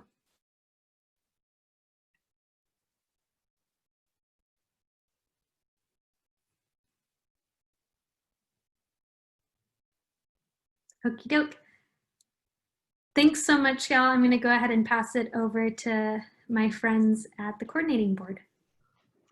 Thank you, Rachel. We appreciate it, and thank all of you for your engagement in the session and your input and the discussions. We always learn from each other, and having these discussions, I think, kind of opens us all up to, we're learning at the time, but we also see how much work there is to do still. And I think in all of those instances, our main goal for all of us is to have better outcomes for our students. And so we want to continue the work in doing that. And if there's anything we can do to help you, we will do whatever we can to help you in your work. So feel free to reach out to us. So thanks again, Rachel, and thank all of you for your participation so far. At this point, I'm going to turn it over to Elizabeth and Luis, and they are going to introduce you to our interactive dashboards. Okay, as I mentioned earlier, we have been working on developing some regional dashboards in Tableau, and Luis is going to walk us through a preview of some key tips, and then we're going to give you a chance to play around a little bit with the dashboards. And we're going to ask for some feedback. A couple of things to keep in mind. The dashboards are in their first phase. So we are going to provide you with a link which will be available for a while, but will not necessarily be the permanent link for where these live. This is our first version. Let's get feedback and see how this is working for people. So to that end, as Luis is highlighting things and going through, if you see something you really like that he's focused on, please give us a 5 in the chat. If you see something that you feel like isn't working that well, please feel free to give us a 1 in the chat and provide any additional explanation you would like to provide. And with that, I will hand it off to Luis so that he can start sharing those tips with us and doing the preview. Thanks, Elizabeth. Thanks, Ruby. Thanks, Rachel. Just want to make sure that everyone's able to see my screen before I go ahead and start exploring through there. Okay, I see. All right, looks like you guys can see it. All right, so we're going to have a pop quiz here because we have some higher ed folks, and it's only going to be 2 questions though. But these 2 questions are going to count for your entire grade for the summer semester, okay? So the first question is, in terms of regions, where do you think the Gulf Coast falls in terms of 1, direct higher high school ed enrollment rates? 2nd, the growth of completions, overall completions from 2015 to 2018. Where do you think the Gulf Coast region would fall in the 10 higher ed regions? Okay, everyone knows the answer, so I'm not going to share it. No, I'm going to show you how you can use these dashboards to figure out some of those answers to those questions. And that's part of the reason why we built these dashboards, so you can be able to provide those answers to people on your campus and other stakeholders outside of your campus. So what I'm going to do this morning in the next few minutes is I'm going to show you 5 designs that were baked into the dashboards that you can use right away. And then after that, I'm going to show you 3 manual tips that you can use for more of self-discovery analysis that you can use for different purposes beyond the regional targets, whether it's your campus is going for a grant or they're going for some special initiative or some strategic plan that they might align with. So without further ado, let me show you these dashboards. This URL is going to be shared with you in a few minutes, and that'll give you the opportunity to go ahead and click and point and use some of the tips that I'm sharing with you. Plus, you can play around with it on your own, okay? So the first dashboard I'm going to show you is a 60 by 30 regional dashboard. And once it comes up, I'm going to put it in full screen view because it's going to be easier to show you some of the cool features. So one of the first features is to help you with the ease of navigation, and it starts at the top.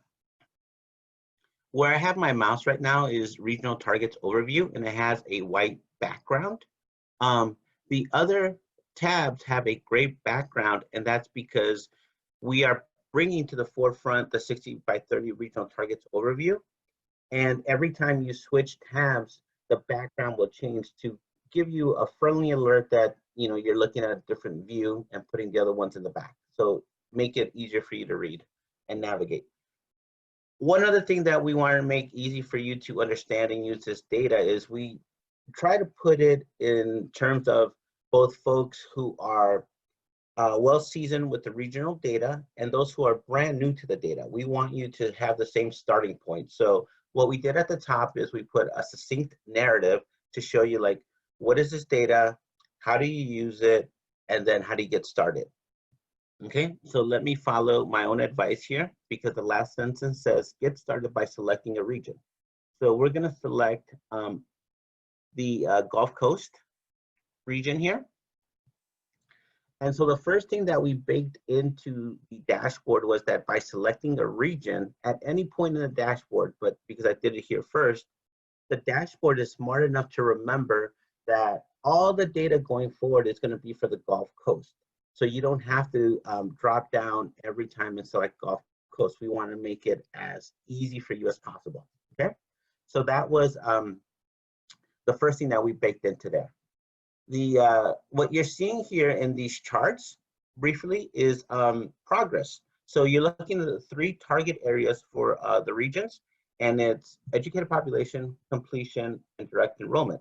Okay, so you're looking at data that starts in 2015. So that is this line here first. Okay, 2015. And then at the end of the bar, that's 2018 data. The dotted green line is 2030 targets that were given by the, who gave these ones? Oh, by the state. These are the state targets here. And so you can see the progress being made for all the 3 target areas. So I'll help you out with the first question of how does the Gulf Coast region compare to other regions in terms of completion from 2015 to 2018? Well, the short answer is that you have a friendly rivalry going on, okay, which is nice. The friendly rivalry is that right now it's between Gulf Coast and the Metroplex for the largest increase in terms of overall completion. So as you can see, Metroplex started at 69,000, right under 70,000, and they're a little bit above 80,000. Whereas Gulf Coast, you're about that same range, about the 10,000, 11,000. You started at 52,000 and a half, and you're at 61,000 and over 100. So you're almost like at 10,000. So you are the top 2 in terms of overall completion growth. So a little pat on your back for that. So that helps you understand some of that. Okay. Now I'm going to jump around here to show you the second part of what we think would be very useful for you. Okay. So let me see here, because sometimes the screen drops down and a little hard to move on to the next one. There we go, got it. Okay, so the first thing was about selecting the region. As you can see, it still remembers Gulf Coast. The second thing that I wanted to show you is in this completion by demographics view. So here we're looking at completions by institution type for the Gulf Coast. And what I want to point out are 2 things. The second thing that we baked into this design is in this gray box here. This is called a BAN or a KPI, key performance indicator, but it's designed to bring your attention to numbers that we think are significant or important. And in this case, we're looking at completions and we're breaking it down by sector. So you can see in 2018, how many completions were by the public 2 years, by the public 4 years, by the public HRIs, and by your independent institutions in the Gulf Coast region. Okay, so it breaks it down for you there. And you'll see these bands throughout the different views of the dashboard. The second thing that I want to, the third thing that we baked into this that I want to bring out is something called tooltips. Well, tooltips are useful because we wanted to make sure that this was a clean design, that it wasn't cluttered by too much information. But sometimes the drawback to that is that the information is not as clear to one person as to the other because of different perspectives. So the tooltip helps us answer like, well, what is this data measuring? How did you get that? How can I use that? And the tooltips come up when you use your mouse. So here, when I use my mouse and I just click, I just point to the 31,790 completions for public 2 years, I'll get a definition of what that means, that that's the sum of certificates, associate degrees, and bachelor's and master's awarded by the Gulf Coast in 2018. So it helps you out with that, okay? The other way that the tooltips are helpful, for example, if you look at the stacked bar chart, here with this completions by race, ethnicity, Gulf Coast, you see that each number is tied into the legend. So the yellow is for African American, green is for Hispanic, so on and so forth. Well, to get more information on that, let's say we put our mouse over the yellow bar in 2014, a tooltip pops out and it tells you that you're looking at which race, which region, but then it gives you the number that you already see there. It shows you what percent of African Americans make up for the number of completions percentage-wise for the Gulf Coast in that year. So it'll give you more information to help you understand how to utilize some of this data, okay? So that is tip number 3, tooltips. Now, Tip number 4 is about helping you get some self-discovery going. And as you can see, you have the band just like the other one. It still remembers that you're in Gulf Coast. One of the things in this band that I like to point out is this 53.1%. That's your direct high school to higher ed enrollment rate, okay? And so that answers the second question. Where does Gulf Coast fall in terms of direct high school to higher ed enrollment rate compared to the other 9 regions in the state? Well, you have another friendly rivalry going on. This time it's with the upper Rio Grande Valley. So they are slightly ahead of Gulf Coast, but Gulf Coast, you're number 2 in terms of the direct high school to higher ed enrollment. So you're doing well in the terms of growth of completions and also in terms of direct high school to higher ed enrollment. Okay, so you're near the top there. This 53.1% can be found in a couple of other places. We want to bring it out here so it's very visible. It's at the forefront, but other places you can find it is down below in the line graph. As you see, the light purple is for enrolled, and it's at 51.3% for the year 2018.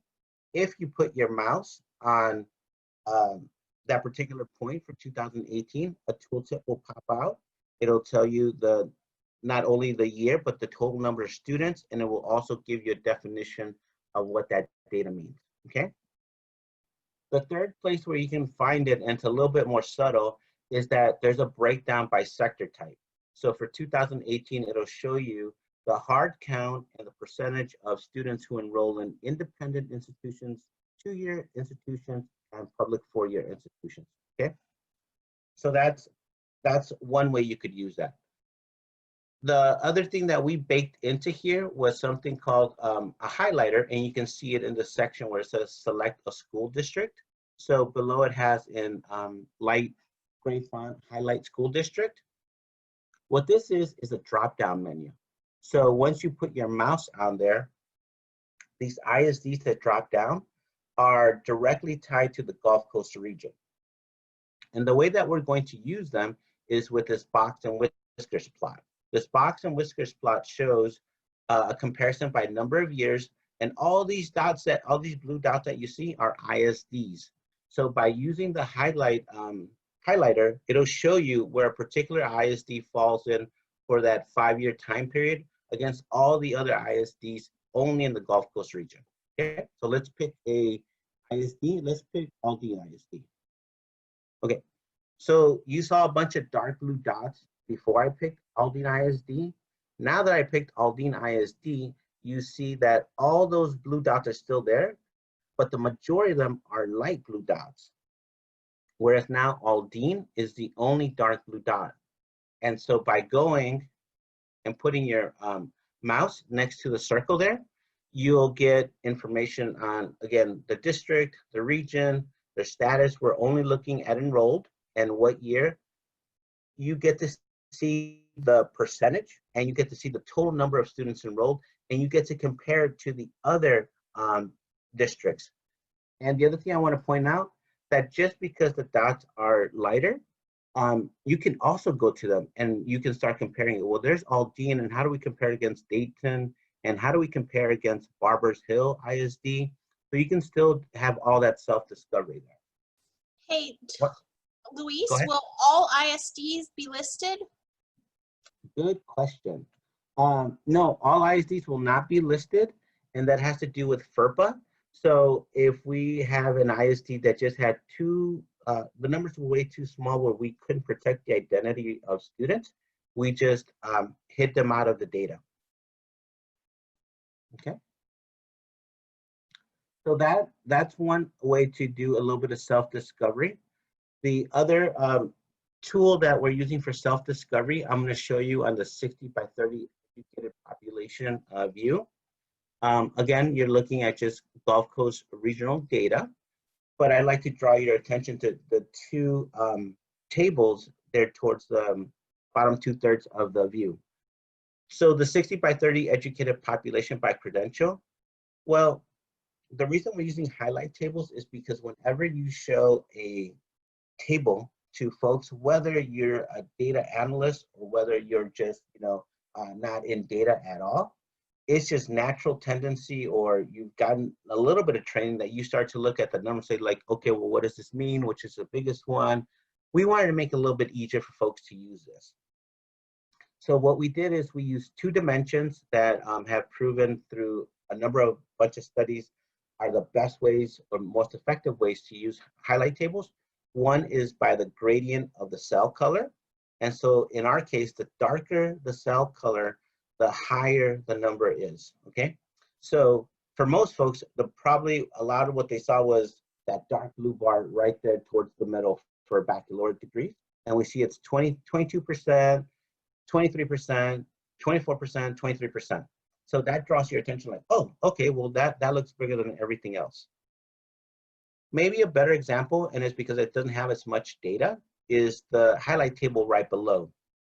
Because not only does it utilize the cell gradient color, but then it takes a second dimension. It puts in the white font color, and you can see that, for example, for the age group 0-17 for Hispanics in 2018 and 2020 were the biggest numbers in this table. So it makes it a little bit easier to start reading this reading this table and having conversations, geared towards that. Okay. Now let me stop and see if there are any questions that I can answer. We haven't had any in the public chat, so Okay. unless you have some privates, I don't think we have any questions right now. Okay, sounds good. All right, well then at this point, Elizabeth, if you wouldn't mind sharing the URL with folks so they can go ahead and play around with the dashboard. Okay, so I just popped that in chat. So that is a live link that works. It will continue to work after the meeting. So if you have the opportunity to play some more with this and you have questions or you have thoughts about the dashboard, please feel free to share with Melissa, Luis, or myself. Any of us can probably help direct you if you have specific questions. So we're just gonna give you a couple minutes to look at that, and then we're gonna just ask for some real quick feedback in terms of, usefulness, ease of navigation, and some ways you may use this data. So here in a minute, we will pop up a poll and ask for your feedback for that. And as you're looking at these dashboards, if you have anything that you just really like about them, please feel free to pop that in chat. You can either do it publicly or privately, whichever you prefer, just to let us know what you like about the dashboard.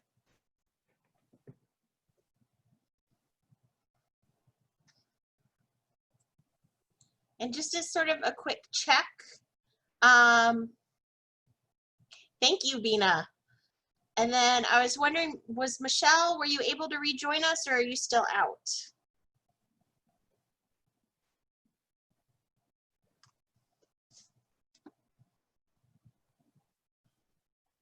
Okay, I'm gonna take silence as she's away at the moment.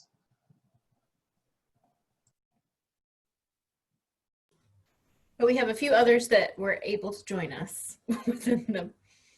Oh, awesome. So yeah. Awesome. So Hi yes, everyone. Sorry I just had the chance to jump on now. This looks great. I'm just looking at it now. so for those of you that just joined us, like we will give you another minute or two to sort of look at the dashboard on your own. And then Luis is gonna run us through some additional tips about the dashboards. So for those of you who already accessed the link, as you can see, there's actually more than one dashboard. So we're gonna spend a little bit of time with the other one.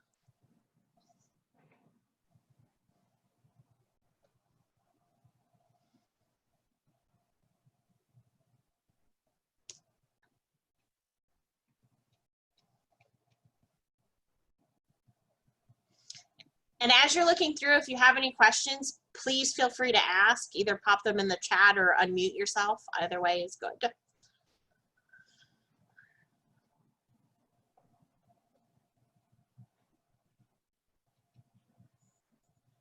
And next year, if the Gulf Coast region leapfrogs either the Metroplex and completions or Upper Rio Grande in high school to higher ed enrollment, we can say today is the day where it began because they saw the data. They said we need to be number one.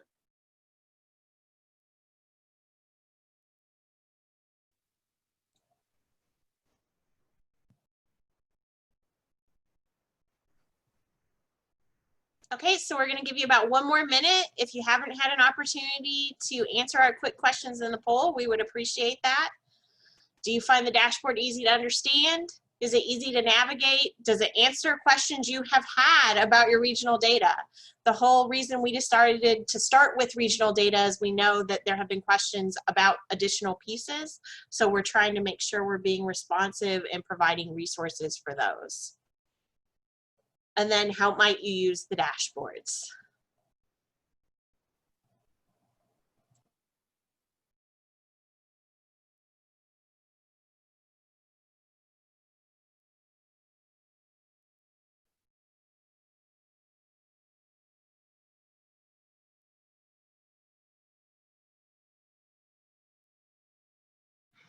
Okay, you want me to move on to the next one, Elizabeth?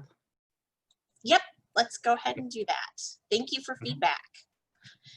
Oh, I do want to add, as new people have joined, that as Luis is going through his tips, if you see something you really like, give us a 5 in the chat. If you see something you don't like so much, feel free to give us a 1, or just any comments you would like. Okay. So what I'm going to show you next is under institutional completions dashboard. You can feel free to follow along with me or just watch me do it, and I'll answer any questions as they come up. Okay. So the 5th feature that we baked into this dashboard has to do, or you'll be able to see it in public completions by race and ethnicity, which is the 4th tab. So up here, these are filters. So when you select a region, you select an institution or select a year. We also are giving you the flexibility to select either a value or percent. And the reason we're doing that is because we know that IR folks, data folks want to see more than just a percent behind a table or any other kind of graph. They want to see the numbers, like what does that mean? So with this, we gave you the opportunity to see that. So by select value or percent, value is just what we're using instead of hard count. If you click on that upside down triangle, you get a drop down menu and you can select percent. So now those values become percents and they're across the row. So for example, here for the University of Texas Health Science Center at Houston, we see the breakdown by race and ethnicity for the year 2018. And you see that across the row, it adds up to 100%. And so we do that for each institution, and it's also broken down by sector to help with some of that analysis, okay? You'll see that same kind of flexibility in the tab directly to the right of that, which is for independent completions by race and ethnicity. So these are for independent institutions. Again, you'll see that you select by region, race, ethnicity, or you can see the percent or value for the ethnicity. Here, we also put in another drop-down feature for gender. So you have a flexibility if you want to see value for one, percent for the other, or the same for both. You can do that. As you can see here, we're seeing value for race and ethnicity, and we're seeing percentage for the gender, but you can go ahead and change that as you like, okay? So those are the 5 baked in features that we have for the dashboards. The institutional dashboard has one additional feature, and that's because it has more tabs. So there's this upside down triangle all the way to the right. So instead of navigating here at the top of the menu, you can use the upside down triangle because it becomes a drop down feature. So you can select any of the views and it'll take you directly to there, okay? So here we see Gulf Coast region institutional completions and targets. And so these are the targets that were given out by the institutions. So you can see the progress being made by each institution beginning at 2015 as a baseline year, and 2030 is a target that that institution set for themselves. down below, you can see the progress for actual completions from 2014 to 2018. So you can get some comparative data going on, okay? Now, one thing I do want to show you on here, let's just change region just for demonstration purposes. Let's select Central Texas.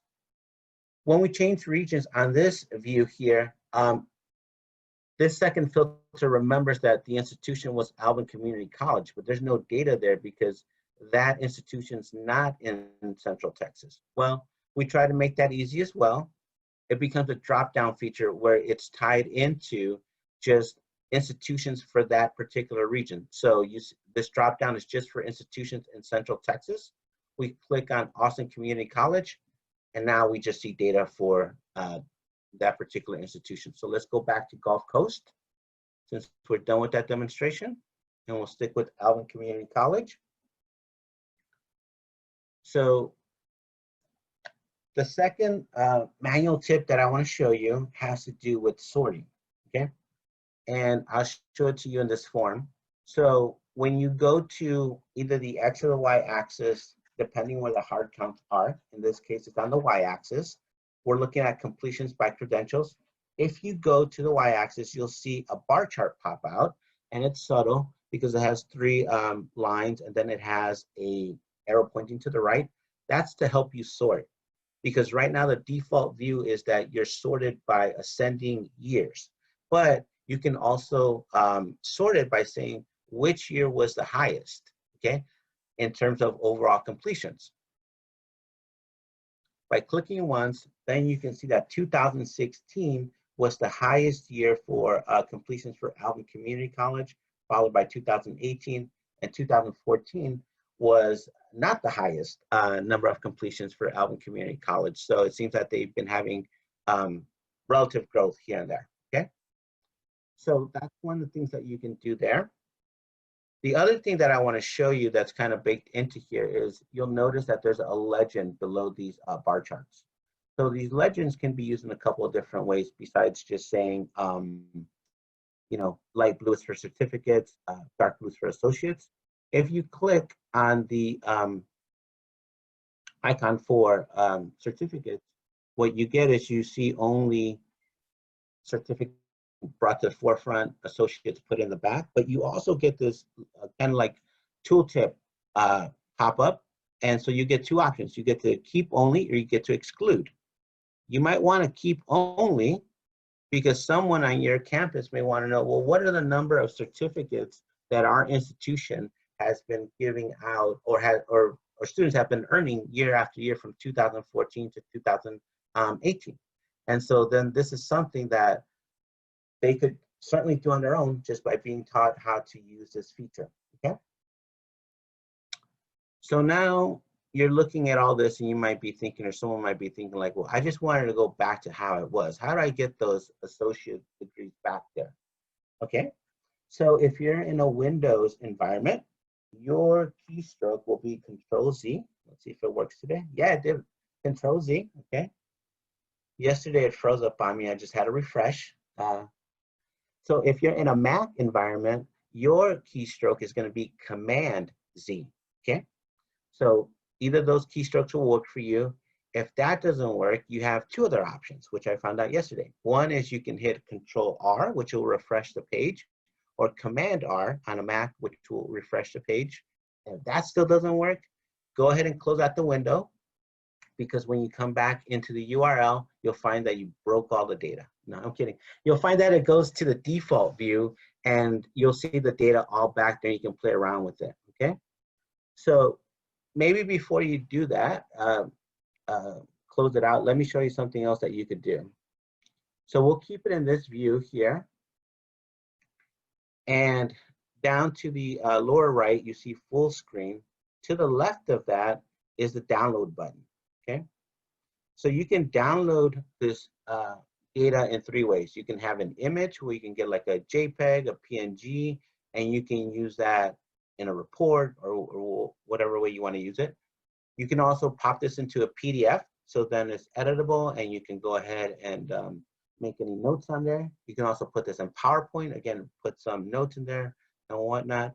The reason you may want to put some notes is that because by downloading it in any of these formats, what you lose is the interactivity that you'll find on the Tableau online version, okay?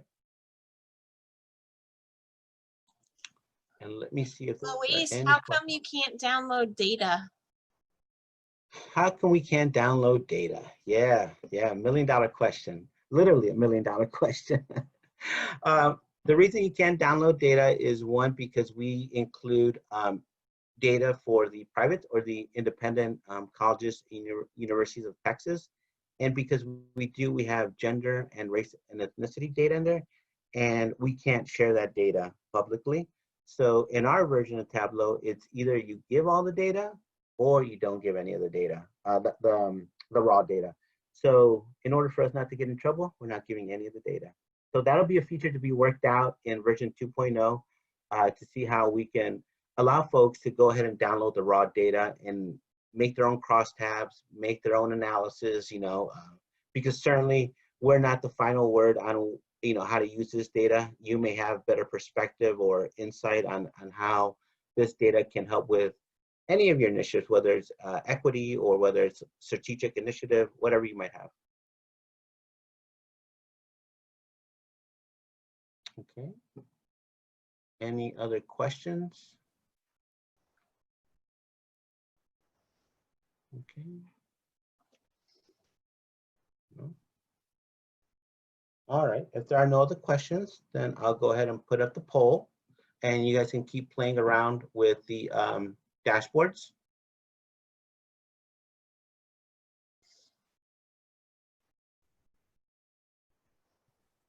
So this time our poll is just asking for some feedback on the institutional completions dashboard and your thoughts on that. And then again, as you're looking through, if you see anything you really like in either dashboard, please let us know in chat.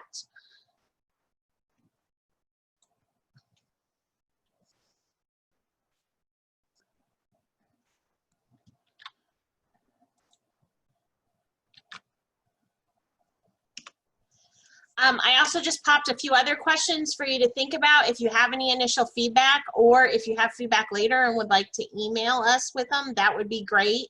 But just, you know, we want to make sure we're addressing questions people have. So what questions do you feel like the dashboard answers? As I mentioned before, is there something you really loved about it? Were there things you hope to see that you're not seeing? Because that's important to know, and any other initial thoughts you might have. So we're going to give you another minute or two to look at this, and then we're going to go into some discussion. And just one last thing I'll say, we know that there's certainly not enough time to get very well acquainted with the dashboard, but we wanted to make sure that you're aware and at least get a start to it. However, sometime in the summer, I think we might look at putting together a larger training where we walk you through more of the features and have some activities so you can feel more comfortable.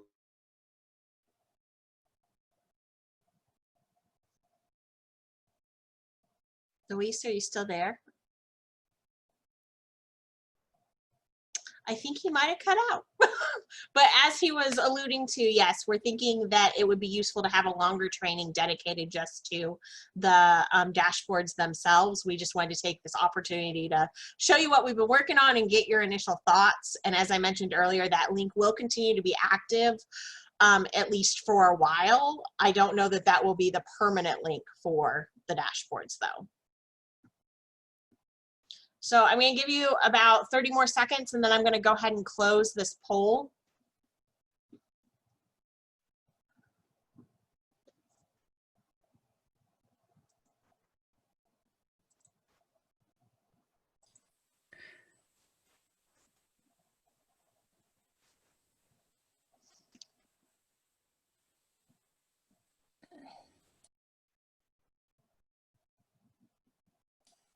I think this is really helpful, and there's always one person that's like, this is great, but what if we had this other 5 things?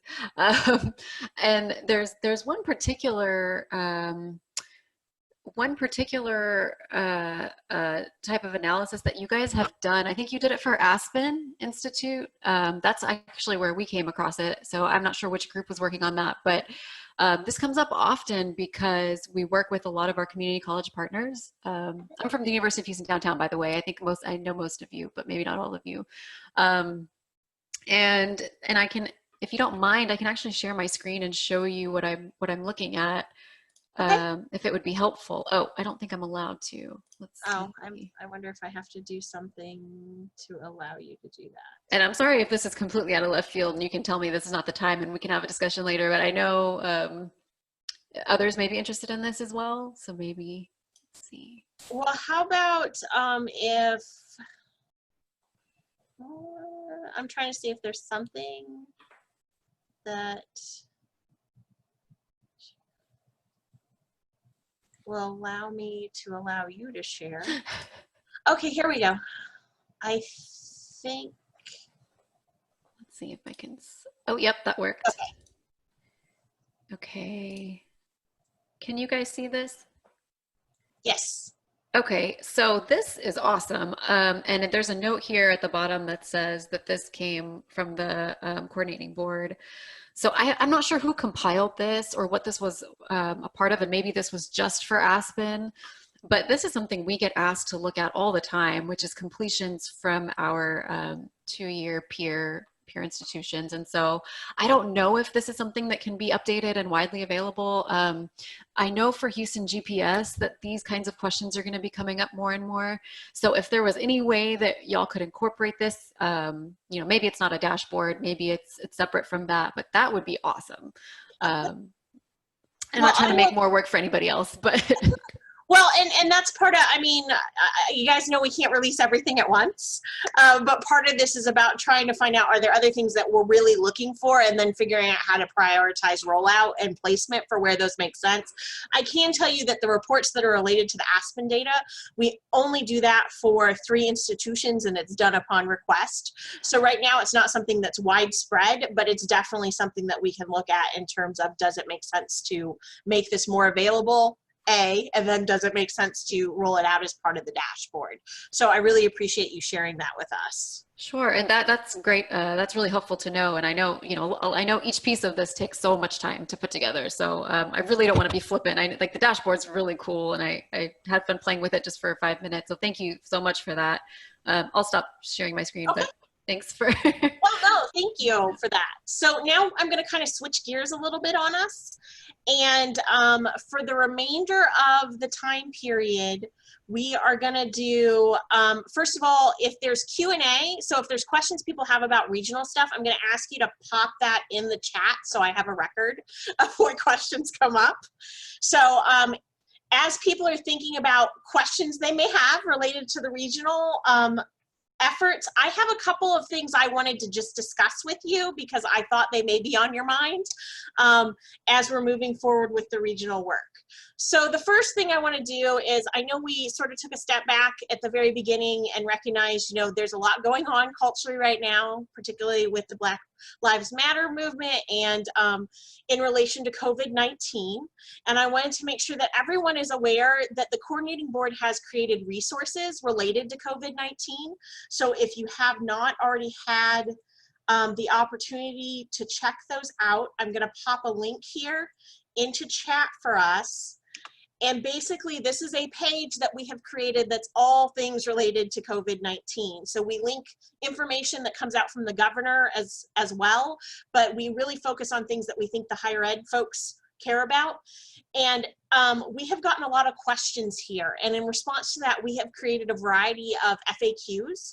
So we have career and technical education FAQs, courses, calendars, and reporting FAQs, because I know there's been a lot of reporting hiccups as institutions have tried to move remotely and are trying to plan moving forward. General FAQs and Perkins FAQs, just to name a few. These all come from the institutions. So if you have questions that you're needing answers to, please email us and we will make sure that they get forwarded, basically we have a committee right now at the coordinating board that meets to discuss the evolving COVID-19 situation, discusses questions that come up. If they seem relevant to all institutions, they become part of our FAQs. If it's a more individualized thing, then we reach out back to the requester to let them know what's going on. I will note that right now, most of the guidance that's provided is related to spring and summer. However, I do know that there are discussions about fall guidance, and we expect some additional information to be coming out about that soon. So please, I cannot stress enough, if you have questions or if there's important deadlines we need to be aware of on your side in terms of providing that guidance, please make sure that you share that with us so that we can make sure we're responsive.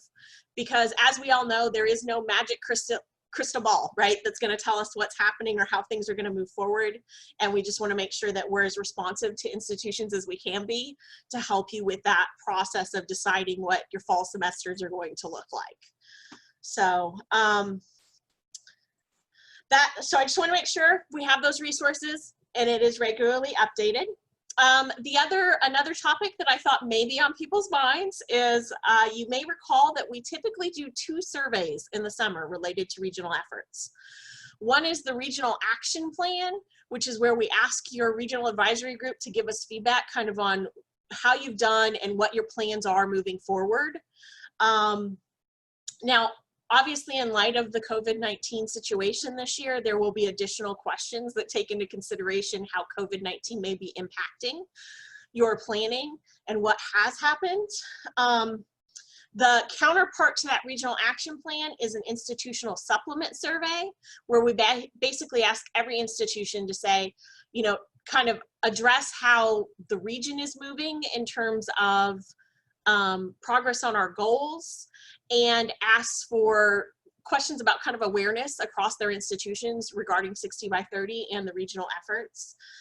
So my question to you all is, that is typically due August 31st. Does August 31st make sense for your institutions for us to deploy those surveys and ask for them to be returned by August 31?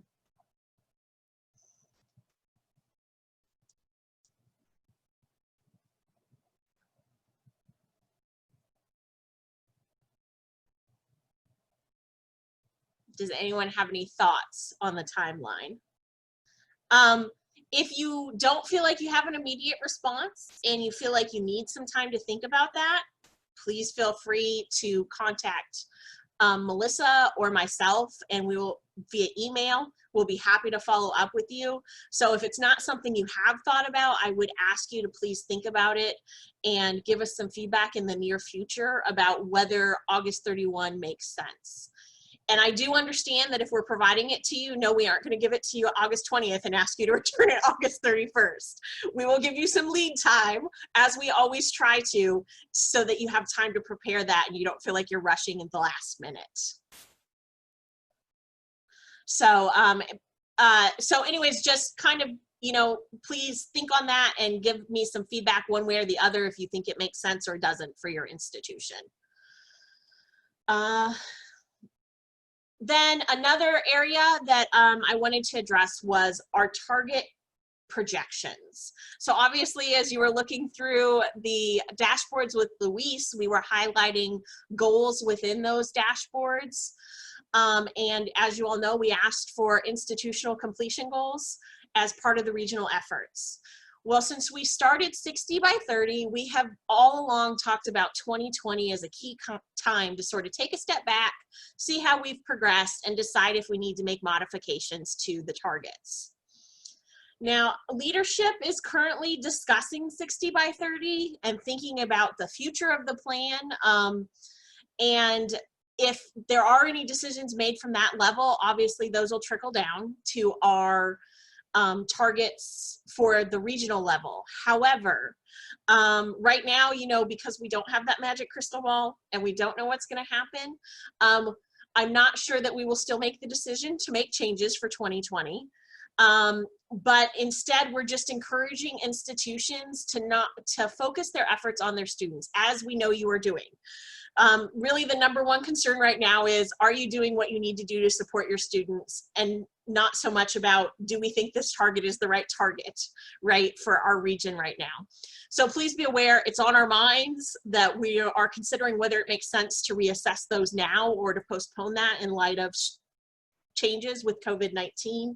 But that we just really want you to make sure that you continue to do what you do best, which is support your students and make sure they have what they need as we all try to move forward without knowing kind of how things are going to change, right, in response to this situation. I don't know off the top of my head if this applies to your region or not, but as you may recall, each region was given the opportunity to have dissemination grants. And one of those dissemination grants was set to expire August 31st of this year.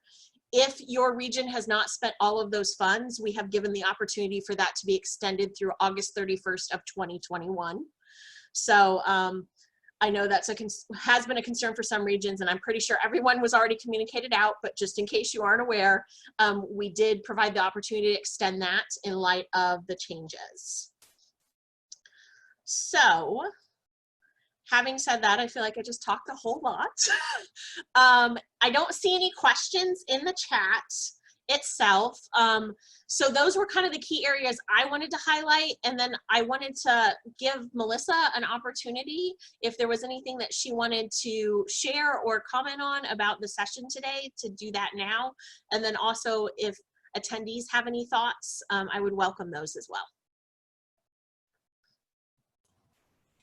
The only thing I wanted to mention was, you know, before COVID started, we were kind of planning on doing possibly planning an in-person event for the Gulf Coast. And before that, we tried to get something together at St. Thomas with Bina being gracious enough to offer space on her campus, but then we got a new commissioner and things changed. So we just know this is not, we're not stopping this work. We're going to continue, and we'll figure out what we need to do to get this going again and really provide the resources that are useful. I mean, that's the whole point of this, is to make sure that we're giving resources that are useful to the Gulf Coast and to your institutions so you can continue to do the good work you're doing. So we really do welcome feedback about what the data you see out there. And some of you may have missed this, but Elizabeth mentioned earlier, please feel free to share that link to the dashboards to your colleagues to give them a chance to play around with it. And if they have any thoughts about what would be helpful, what's working really well, what's not working really well, we would really love to hear that from you all. And we please ask, if you do share the link with colleagues, that just make sure they know this is version 1, right? That it's still you know, being tweaked, and this is our opportunity to sort of get feedback before it's officially rolled out. And once it is officially rolled out, we will provide notification to all the institutions. With that in mind, Luis, did you get your sound back? Because I think Luis had something he would like to add. Yeah, I did get it back. I was gone for a minute, but I'm back now. For the Gulf Coast region, I just wanted to follow up on the comment Elizabeth made about the extension for the grant. We do need a signed agreement returned, and as of today, we still don't have that. We've sent it out to your contact at HCC. So if you guys could help me out with that, or if someone else wants to take the lead on it, we can do that as well. But we need that as soon as possible, just so we can have that on record. I believe Kurt was the one at HCC who was the name on that grant. So Luis, is there a way to move that from him to someone else if he doesn't have time to do that? I just want to make okay. Yeah, we can do that. Then we I do know Kurt had planned to join us today, but had something come up last minute. He had an emergency, so but yeah, so that's good to know. So we can try to follow up with him or transfer it to someone else so that we can get you the extension, so you have those funds to spend until then they would be available through the next year, basically. So okay, good. Yeah, that's good. And related to Melissa's point about the regional efforts, I actually am going to I just sent everyone an email, and I'm going to pop a link in here too. So Rachel asked you to do an exit ticket for her that's really focused on her equity piece and making sure that she gets good feedback so she can figure out, you know, if there are things she wants to tweak.